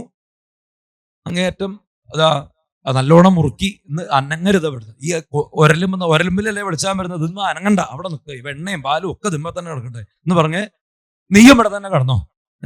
അപ്പൊ കുറെ വെണ്ണ ഇവിടെ ഉണ്ട് അത്രേ, ആ ഉരലിന്റെ ഉള്ളിലൊക്കെ ഉണ്ട്. ഇന്നത്തെ ഭക്ഷണമൊക്കെ ഇതേ ഉള്ളൂ, ഇന്ന് തോണ്ടി കഴിച്ചാൽ മതി, ഇവിടെ നിന്നാ മതി. ഇന്ന് കളിയില്ല കുളിയില്ല ഒന്നുമില്ല, അവിടെ നിന്നോ എന്ന് പറഞ്ഞ് കെട്ടിടാൻ നോക്കുക. അപ്പൊ നോക്കുമ്പോണ്ടാ കയറ് തികയുന്നില്ല. വലിച്ചു നോക്കി വരുന്നില്ല, വീണ്ടും വലിച്ചു നോക്കി വരുന്നില്ല, വീണ്ടും വലിച്ചു. അവൾക്ക് കണ്ടു നിൽക്കുന്ന ആൾക്കാരും നോക്കണ്ടേ, യശോദ കെട്ട് കെട്ട് കെട്ട്. അപ്പൊ യശോദ പറയണ്ടേ, ഈ കെട്ട പറഞ്ഞിട്ട് കാര്യമുള്ളൂ, ഇത് കെട്ടാൻ പറ്റണ്ടേ? കയറ് തികയില്ല, നല്ല നീളമുള്ള കയറാണല്ലോ. നിങ്ങൾക്ക് അങ്ങനെയൊക്കെ തോന്നും. ഇവിടെ ഒന്ന് നോക്കൂ, നീ കെട്ടാൻ നോക്ക്.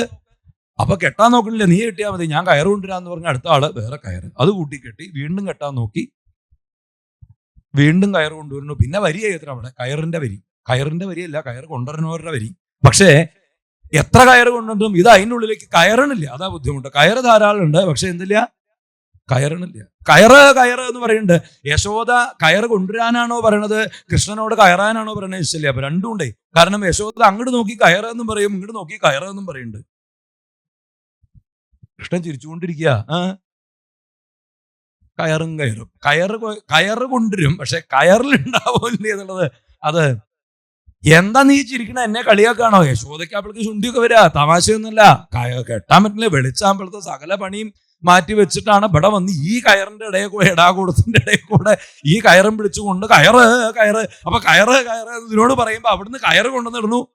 ദേഷ്യം വരാണ്ടിരിക്കുവോ? മതി കയറ്. അതാ അപ്പൊ എന്നോട് കയറണ്ടെന്നാണോ അമ്മ പറയണത്? അതല്ല, നീ കയറ്.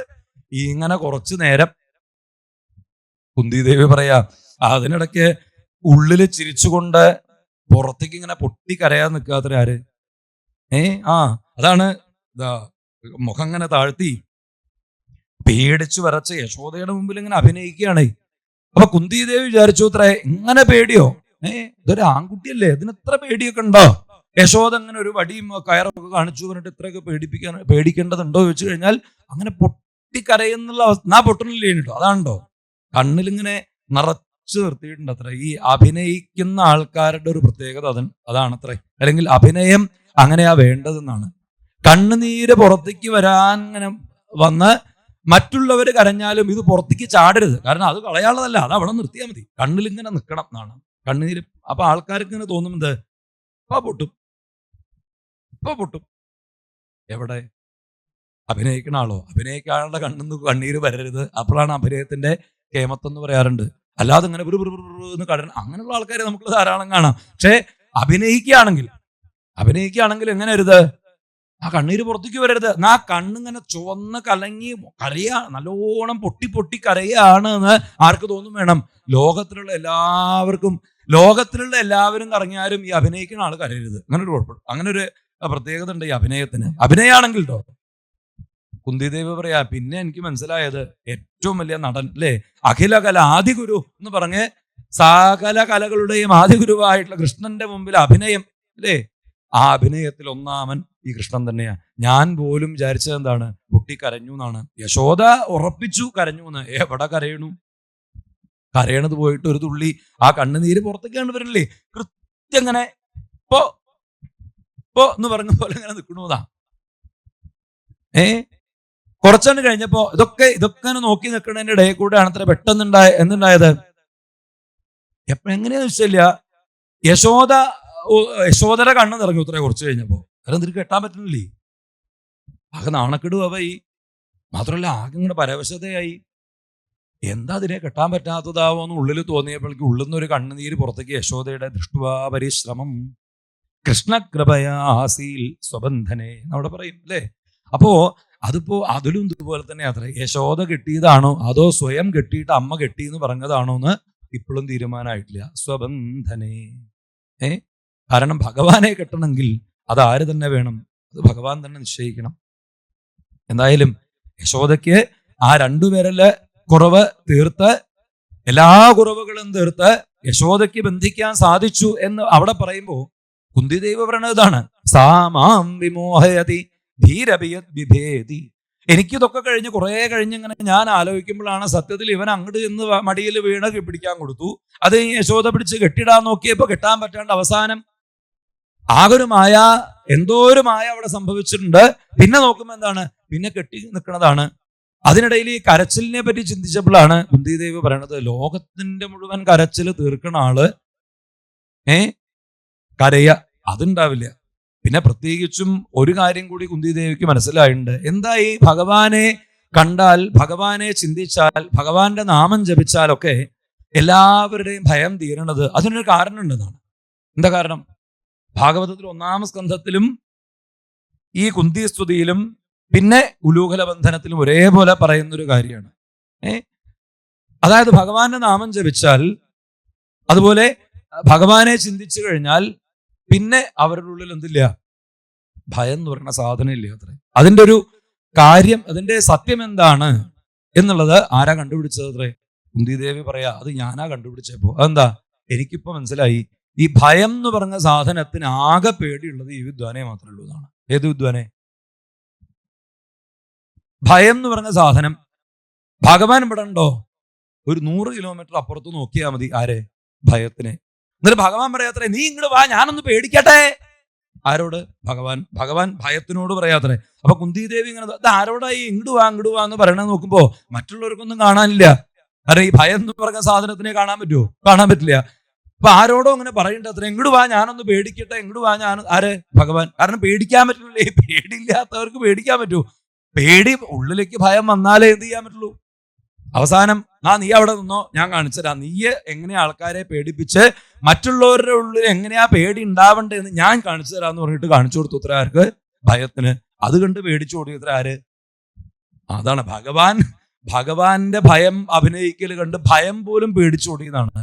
മുമ്പ് 100 കിലോമീറ്റർ ഉണ്ടായിരുന്നത് 200 കിലോമീറ്റർ അപ്പുറത്തായിപ്പോ. എന്ത് പേടി? കാരണം എന്താ? ഭയത്തിന്റെ പേടിയായി ഇത്ര ആരെ? ധീരഭിഭേദി. ഇതിന്റെ അർത്ഥം എന്താ വെച്ച് കഴിഞ്ഞാൽ, അല്ലെ, ഭഗവാനെ ഉള്ളിലേക്ക് അങ്ങോട്ട് ചേർത്ത് കഴിഞ്ഞാണ്ടല്ലോ പിന്നെ ഭയം എന്ന് പറയുന്ന സാധനയേ ഇല്ല. അതാണ് അല്ലെ, ഭയം തീവ്രം നിവർത്തത്. ഏകാദശ സ്കന്ധത്തിലൊക്കെ അതിങ്ങനെ എടുത്തു പറയും. ഒരു സംശയവും ഇല്ല. അതാ, ഇനി സംശയം ഉണ്ടെങ്കിൽ നമ്മൾ ഉറപ്പിച്ചോളൂ, നമുക്ക് എന്തായിട്ടില്ല, ആ ഭക്തി അല്ലെ പ്രേമം വേണ്ട പോലെ ആയിട്ടില്ല. ഇപ്പോഴും ഭയമുണ്ടെങ്കിൽ, ഇപ്പോഴും ദുഃഖമുണ്ടെങ്കിൽ അതിന്റെ അർത്ഥം നമ്മൾ ഇനിയും കണ്ണനെ ഉള്ളിലേക്ക് ചേർക്കേണ്ടിയിരിക്കുന്നു. സംശയമില്ല.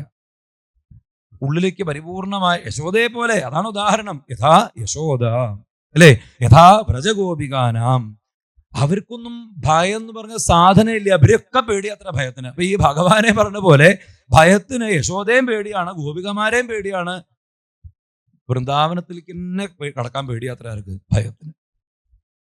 അല്ലെങ്കിൽ എവിടെയും ഇവിടെ അതെ ഭയത്തിന്. ഇവിടെ എവിടെയെങ്കിലും ഇപ്പൊ ആരെങ്കിലും ഭയപ്പെട്ടിട്ടുണ്ടോ? അതെന്താ?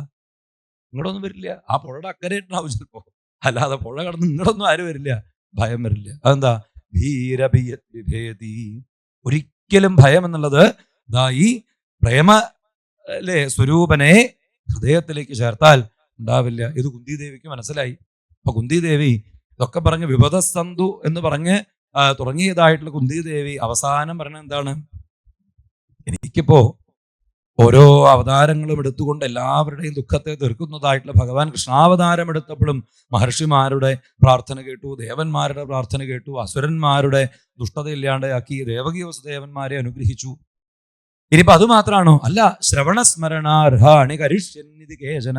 അല്ലേ, കവീശ്വരന്മാരായിട്ടുള്ളവര്, ജ്ഞാനികളായിട്ടുള്ള വലിയ വലിയ ആളുകള്, യോഗീശ്വരന്മാരൊക്കെ പറയണു, ഈ കൃഷ്ണനെ പറ്റി കേൾക്കും പാടും ചെയ്തു കഴിഞ്ഞാൽ, അല്ലേ, അതിനുവേണ്ടി ആ കൃഷ്ണനെ പറ്റി പാടാനും കേൾക്കാനും വേണ്ടിയിട്ടാണ് ഭഗവാൻ അവതാരത്തെ സ്വീകരിച്ചിരിക്കുന്നത്. അപ്പൊ ഇനിയും എത്രയോ തലമുറകൾക്ക് കേൾക്കാനും പാടാനുമുള്ള അവസരം കൃഷ്ണാവതാരത്തിലൂടെ ഉണ്ടായി. ഇതൊക്കെ പറഞ്ഞുകൊണ്ട് അവസാനം കുന്തിദേവി ആ പ്രാർത്ഥനകളെ സമർപ്പിക്കുമ്പോൾ പറയുന്നുണ്ട്, എന്താണ്? ഇപ്പോഴും എൻ്റെ ഉള്ളില് കൃഷ്ണനെ കാണാൻ സാധിക്കാതെ വരുമോ എന്നൊരു പേടിയുണ്ട്. ഭയമില്ല എന്നൊക്കെ പറഞ്ഞാലും ഒരു സംശയം, അതായത് എനിക്കിനി കൃഷ്ണനെ നഷ്ടപ്പെടുമോ എന്നുള്ള ഭയമുണ്ട്. അതില്ലാതെയാവാൻ എന്താ വേണ്ടത്? അതൊന്നില്ലാതെയാക്കി അനുഗ്രഹിക്കാൻ ഒരു വഴി ഞാൻ പറയട്ടെ. അതെന്താ? ത്വയിമേ അനന്യ വിഷയാമതിഹി. എനിക്കിനി എപ്പോഴും എൻ്റെ കൂടെ ഇനിയിപ്പോ പോയി വരിക എന്നുള്ളതല്ല, എപ്പോഴും എൻ്റെ കൂടെ വേണമെന്നാ അപ്പൊ തോന്നണതെന്നാണ്. ഇപ്പൊ എന്തെങ്കിലും ദുഃഖം വരുന്ന സമയത്ത് ഓടി വരിക അനുഗ്രഹിക്കുക എന്നുള്ളതല്ലാണ്ട് എപ്പോഴും എൻ്റെ കൂടെ കൃഷ്ണൻ വേണം. അതിപ്പോ കൃഷ്ണന് ബുദ്ധിമുട്ടാണ്, അല്ലേ? കാരണം എത്രയോ ആളുകളെ അനുഗ്രഹിക്കാൻ എവിടെയൊക്കെ ഭഗവാന് പോകണം. എപ്പോഴും ഇങ്ങനെ എൻ്റെ കൂടെ ഇരുന്നാൽ മതിയോ? അത് പോരല്ലോ. അത് എനിക്ക് തന്നെ അറിയാം. എപ്പോഴും കൃഷ്ണൻ എൻ്റെ കൂടെ ഇരുന്നാൽ പോരാ, ഇനിയും കുറേ കാര്യങ്ങൾ കൃഷ്ണന് ചെയ്യാനുണ്ട്. പക്ഷേ എനിക്കിപ്പോ കൃഷ്ണനോട് പ്രാർത്ഥിക്കാൻ തോന്നുന്നത് എന്താണ്? ത്വയിമേ അനന്യ വിഷയാമതി മധുപദേശൽ രതിമുദ്മഹദാദത്താഗംഗേവൗഖമുദന്വതി. എനിക്കിപ്പോ എവിടുന്നാണ് പലതരത്തിലുള്ള ഭയങ്ങളും ദുഃഖങ്ങളും ഒക്കെ ഉണ്ടാവണ ചോദിച്ചു കഴിഞ്ഞാൽ ഈ ലോക വിഷയങ്ങളിലാണല്ലോ. അപ്പോ എനിക്കിനി ഈ കാണുന്നത് മുഴുവൻ ലോകത്തിൽ എന്തിനെ കണ്ടാലും, അത് ലോകത്തിലുള്ള വസ്തുക്കളായിക്കോട്ടെ, ഇനി അഥവാ എൻ്റെ കുട്ടികളായിക്കോട്ടെ, ബന്ധുക്കളായിക്കോട്ടെ, വൃഷ്ണിഷു പാണ്ഡുഷു വൃഷ്ണിഷു, പാണ്ഡവന്മാരായിക്കോട്ടെ, അതുപോലെ വിഷ്ണുകുലത്തിലുള്ളവര്, അതുപോലെ ബന്ധുക്കള്, ഇങ്ങനെയുള്ള എല്ലാവരെയും കാണുന്ന സമയത്ത് അവരെയൊക്കെ കൃഷ്ണനായിട്ട് കാണാനുള്ള ഒരു അനുഗ്രഹം അതൊന്നെനിക്ക് തരുമോ? കാരണം അങ്ങനെ ഒരു അനുഗ്രഹം കിട്ടിക്കഴിഞ്ഞാൽ യുധിഷ്ഠിരൻ എൻ്റെ അടുത്ത് വന്നിരുന്നു. ഇപ്പൊ യുധിഷ്ഠിരൻ വന്നിരുന്നാൽ യുധിഷ്ഠിര എന്തൊക്കെയാ വിശേഷം അല്ലേ, പിന്നെ ചോദിക്കുകയോ ഓരോരോ കാര്യങ്ങള്. ഇനി യുധിഷ്ഠിരൻ എൻ്റെ അടുത്ത് വന്നിരുന്നു, എനിക്ക് എന്ത് വേണം? കൃഷ്ണൻ വന്നിരുന്നു എന്ന് തോന്നണം. ഭീമൻ വന്നിരുന്നാൽ അപ്പോഴും കൃഷ്ണൻ വന്നിരുന്നു. അർജുനൻ വന്നിരുന്നാൽ കൃഷ്ണൻ അല്ലേ, ദ്രൗപദി വന്നാൽ, ഒരു ഒരു ഒരു ചെറിയ അല്ലേ, ഒരു പക്ഷിയെ, ഒരു മൃഗത്തെ, ഒരു വൃക്ഷത്തെ, ഒരു ചെടിയെ, ഒരു പുൽക്കൊടിയെ, ഇതിനെയൊക്കെ കാണുമ്പോൾ ത്വയിമേ അനന്യ വിഷയാമതിഹി, അതൊക്കെ എനിക്ക് കൃഷ്ണനാണ് എന്ന് തോന്നാറാവണം. അപ്പൊ എന്താ ഒരു ഗുണം വെച്ചാൽ കൃഷ്ണൻ ഇങ്ങനെ ഇടയ്ക്കിടയ്ക്ക് ഓടി വരും വേണ്ട, എപ്പോഴും എനിക്ക് കൃഷ്ണൻ അടുത്തുണ്ടെന്ന് അല്ലേ തോന്നും ചെയ്യും. എല്ലാം കൃഷ്ണനായിട്ട് കാണാം. യാതൊന്നു കാൺമതതു നാരായണ പ്രതിമ, യാതൊന്നു കേൾപ്പതതു നാരായണ ശ്രുതികൾ, യാതൊന്നു ചെയ്വതതു നാരായണാർച്ചനകൾ, യാതൊന്നതൊക്കെ ഹരിനാരായണായ നമ.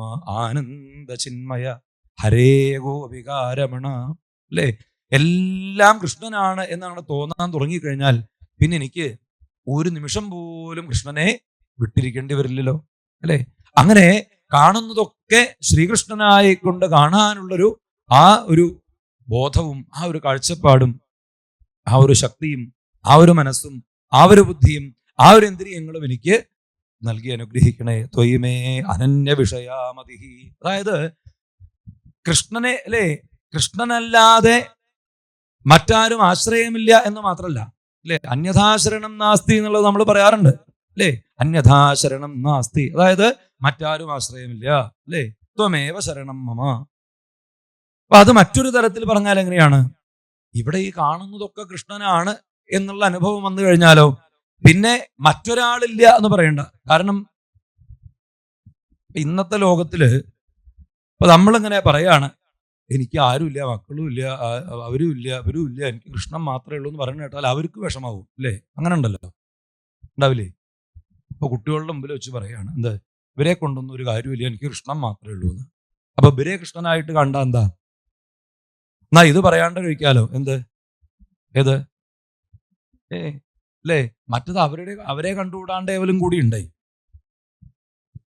അപ്പൊ വലിയൊരു മാറ്റം നമ്മുടെ മനസ്സിലുണ്ടാക്കാൻ കൂടി പ്രാപ്തമാണ് കുന്തിദേവിയുടെ വാക്കുകൾ. അതായത് ആരടുത്ത് വന്നിരുന്നാലും കൃഷ്ണനായിട്ട് കാണാൻ നമുക്ക് സാധിച്ചാൽ നമ്മുടെ കുഴപ്പങ്ങളും തീരും, അവരുടെ ദുഃഖവും തീരും. മറ്റത് മറ്റുള്ളവർ കേൾക്കച്ചിലെ ഇവരെ കൊണ്ടൊന്നും എനിക്ക് ഉപകാരമില്ല, എനിക്ക് ഇന്ന ആളെ കൊണ്ടേ ഉള്ളൂ പറഞ്ഞു കഴിഞ്ഞാൽ അത് അവർക്ക് ദുഃഖാവില്ലേ? അങ്ങനെ മറ്റൊരാളെ ദുഃഖിപ്പിക്കണോ? അല്ലെ, അങ്ങനെ ഒരു ചോദ്യമുണ്ട്. നമ്മൾ പറയുന്ന സമയത്ത് പലപ്പോഴും ലോകത്തിലെ ഭക്തിയെ പറ്റിയൊക്കെ പറയുന്ന സമയത്ത് പലരും ഭക്തിയെ പറ്റി പറയുമ്പോഴും അവനവന്റെ കൂടെ ഉള്ള ആൾക്കാരെ ഇവരൊന്നും എനിക്ക് ആശ്രയമില്ല എന്ന് പറഞ്ഞേക്കാം. അപ്പൊ സത്യത്തിൽ അവരെ കൂടി കൃഷ്ണനായിട്ട് കണ്ടാൽ അവരിലേക്ക് കൂടി ആ ശ്രീകൃഷ്ണനോടുള്ള വാത്സല്യത്തെയും ആ അല്ലേ ഭഗവാനിലേക്കുള്ള ആ നമ്മുടെ ആ സമർപ്പണം മുഴുവൻ എല്ലാവരിലേക്കുമായി കഴിഞ്ഞാൽ കാണുന്നതൊക്കെ ശ്രീകൃഷ്ണനായിട്ട് നമുക്ക് തിരിച്ചും അനുഭവമായിട്ട് തീരില്ലേ? അപ്പൊ അതില് ഒരു സന്ദേശം കൂടി എന്താ വെച്ച് കഴിഞ്ഞാൽ, എല്ലാവരെയും കൃഷ്ണനായിട്ട് കാണുക എന്ന് പറയുന്നത് പോലെ ആ ശ്രീകൃഷ്ണനിലേക്ക് എന്തൊക്കെയാണോ നമുക്ക് സമർപ്പിക്കാനുള്ളത് അതെവിടേക്ക് സമർപ്പിക്കുക? അത് ലോകത്തിനും സമർപ്പിക്കുക അല്ലേ. നമ്മുടെ ആ ഭഗവാനോടുള്ള വാത്സല്യം അത് ആരോടും ചെയ്യുക, എല്ലാവരോടും ചെയ്യുക. അപ്പൊ എന്തുണ്ടാവും? അപ്പൊ ആ വാത്സല്യത്തെ, അതായത് മറ്റുള്ള ഈ കുറ്റപ്പെടുത്തലുകൾ, അങ്ങനെയുള്ള ഏർപ്പാടുകളുണ്ട് പലപ്പോഴും. നമ്മളൊക്കെ പലപ്പോഴും രണ്ടും കേൾക്കാറുണ്ട് അല്ലേ. നല്ലവണ്ണം ഭാഗവതത്തിലേക്ക് ഉപാസന ചെയ്യുന്ന ആൾക്കാരും വേറെ ചില ആൾക്കാരെ കുറ്റം പറഞ്ഞ് കേൾക്കാറുണ്ട്. അവരെയും കൂടി ആരായിട്ട് കാണുക? കൃഷ്ണനായിട്ട് കാണുക. പല ഗുരുനാഥന്മാരും പറയാറുണ്ട്, നമ്മൾക്ക് ആരോടെങ്കിലും ശത്രുത തോന്നുന്നുണ്ടെങ്കിൽ അവരെ ഭഗവാനായിട്ട് കാണാൻ ശ്രമിക്കൂ എന്ന് പറയാറുണ്ട്. കാരണം എന്താ? ഈ ശത്രുവായിട്ട് കാണുന്നത് നമ്മളാ അല്ലേ. അപ്പൊ നമ്മുടെ ഉള്ളിലുള്ള ശത്രുതാഭാവം മാറാൻ എന്താ വേണ്ടത്? അവരെ കൂടി ഈശ്വര സ്വരൂപമായിട്ട് കണ്ടാൽ മതി. അപ്പൊ മറ്റുള്ളവരെ ഈശ്വര സ്വരൂപമായിട്ട് കാണാനുള്ള അവസ്ഥ നമ്മളിലില്ലെങ്കിൽ അത് എവിടുത്തെ കുഴപ്പമാണ്? അത് നമ്മുടെ ഉള്ളിലുള്ള കുഴപ്പമാണ്. അതാണ് കുന്തിദേവി, എൻ്റെ ഉള്ളില് മറ്റുള്ളവരെ കൃഷ്ണനായിട്ട് കാണാനുള്ള ആ അവസ്ഥ ഉണ്ടാവണില്ല പലപ്പോഴും. എൻ്റെ കുട്ടികള്, ബന്ധുക്കള്, അവര് ചിലർ നല്ലത്, ചിലത് ചീത്തത് അല്ലെ, ഇങ്ങനെയൊക്കെ ഈ പലതായിട്ട് കാണാൻ തുടങ്ങിക്കഴിഞ്ഞാൽ അതിലൊക്കെ രണ്ടും നമ്മൾ കാണും അല്ലേ. നല്ലതും കാണും, ചീത്തയും കാണും, ഇഷ്ടമുള്ളതും കാണും, ഇഷ്ടമില്ലാത്തതും കാണും. അതെവിടെ വേദന ഉണ്ടാക്കും? എവിടെ ഉണ്ടാക്കും? നമ്മൾ തന്നെ വേദന ഉണ്ടാക്കണത് അല്ലേ? നമ്മളുടെ ഉള്ളില് ഭേദബുദ്ധികൾ. അപ്പോ കുന്തിദേവിയുടെ ത്വയമേ അനന്യ വിഷയാമതി എന്നുള്ള പ്രാർത്ഥനയില് ഒരു കാര്യം കൂടി ഉണ്ട്. അത് നമുക്കൊക്കെ ഉള്ളത് തന്നെയാണ്.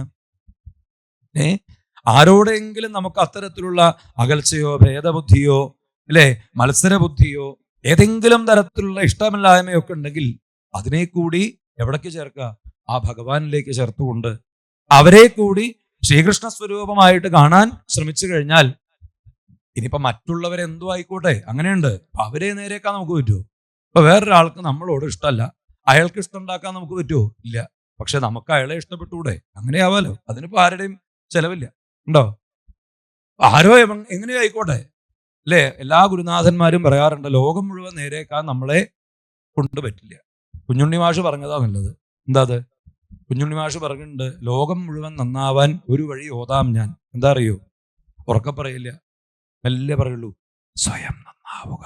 ഉറക്കെ പറയാൻ പാടില്ല. ഉറക്കെ പറഞ്ഞാൽ ആൾക്ക് ഇഷ്ടപ്പെടില്ല. അപ്പൊ എന്താ നല്ലത്? സ്വയം നന്നാവുക. അതായത് ലോകം മുഴുവൻ നന്നാവാൻ ഒരു വഴി എന്താണ്? സ്വയം നന്നാവുക. അപ്പൊ നമ്മുടെ ഉള്ളിൽ നന്നായി കഴിഞ്ഞാൽ എല്ലാം നന്നായിട്ട് തീരും.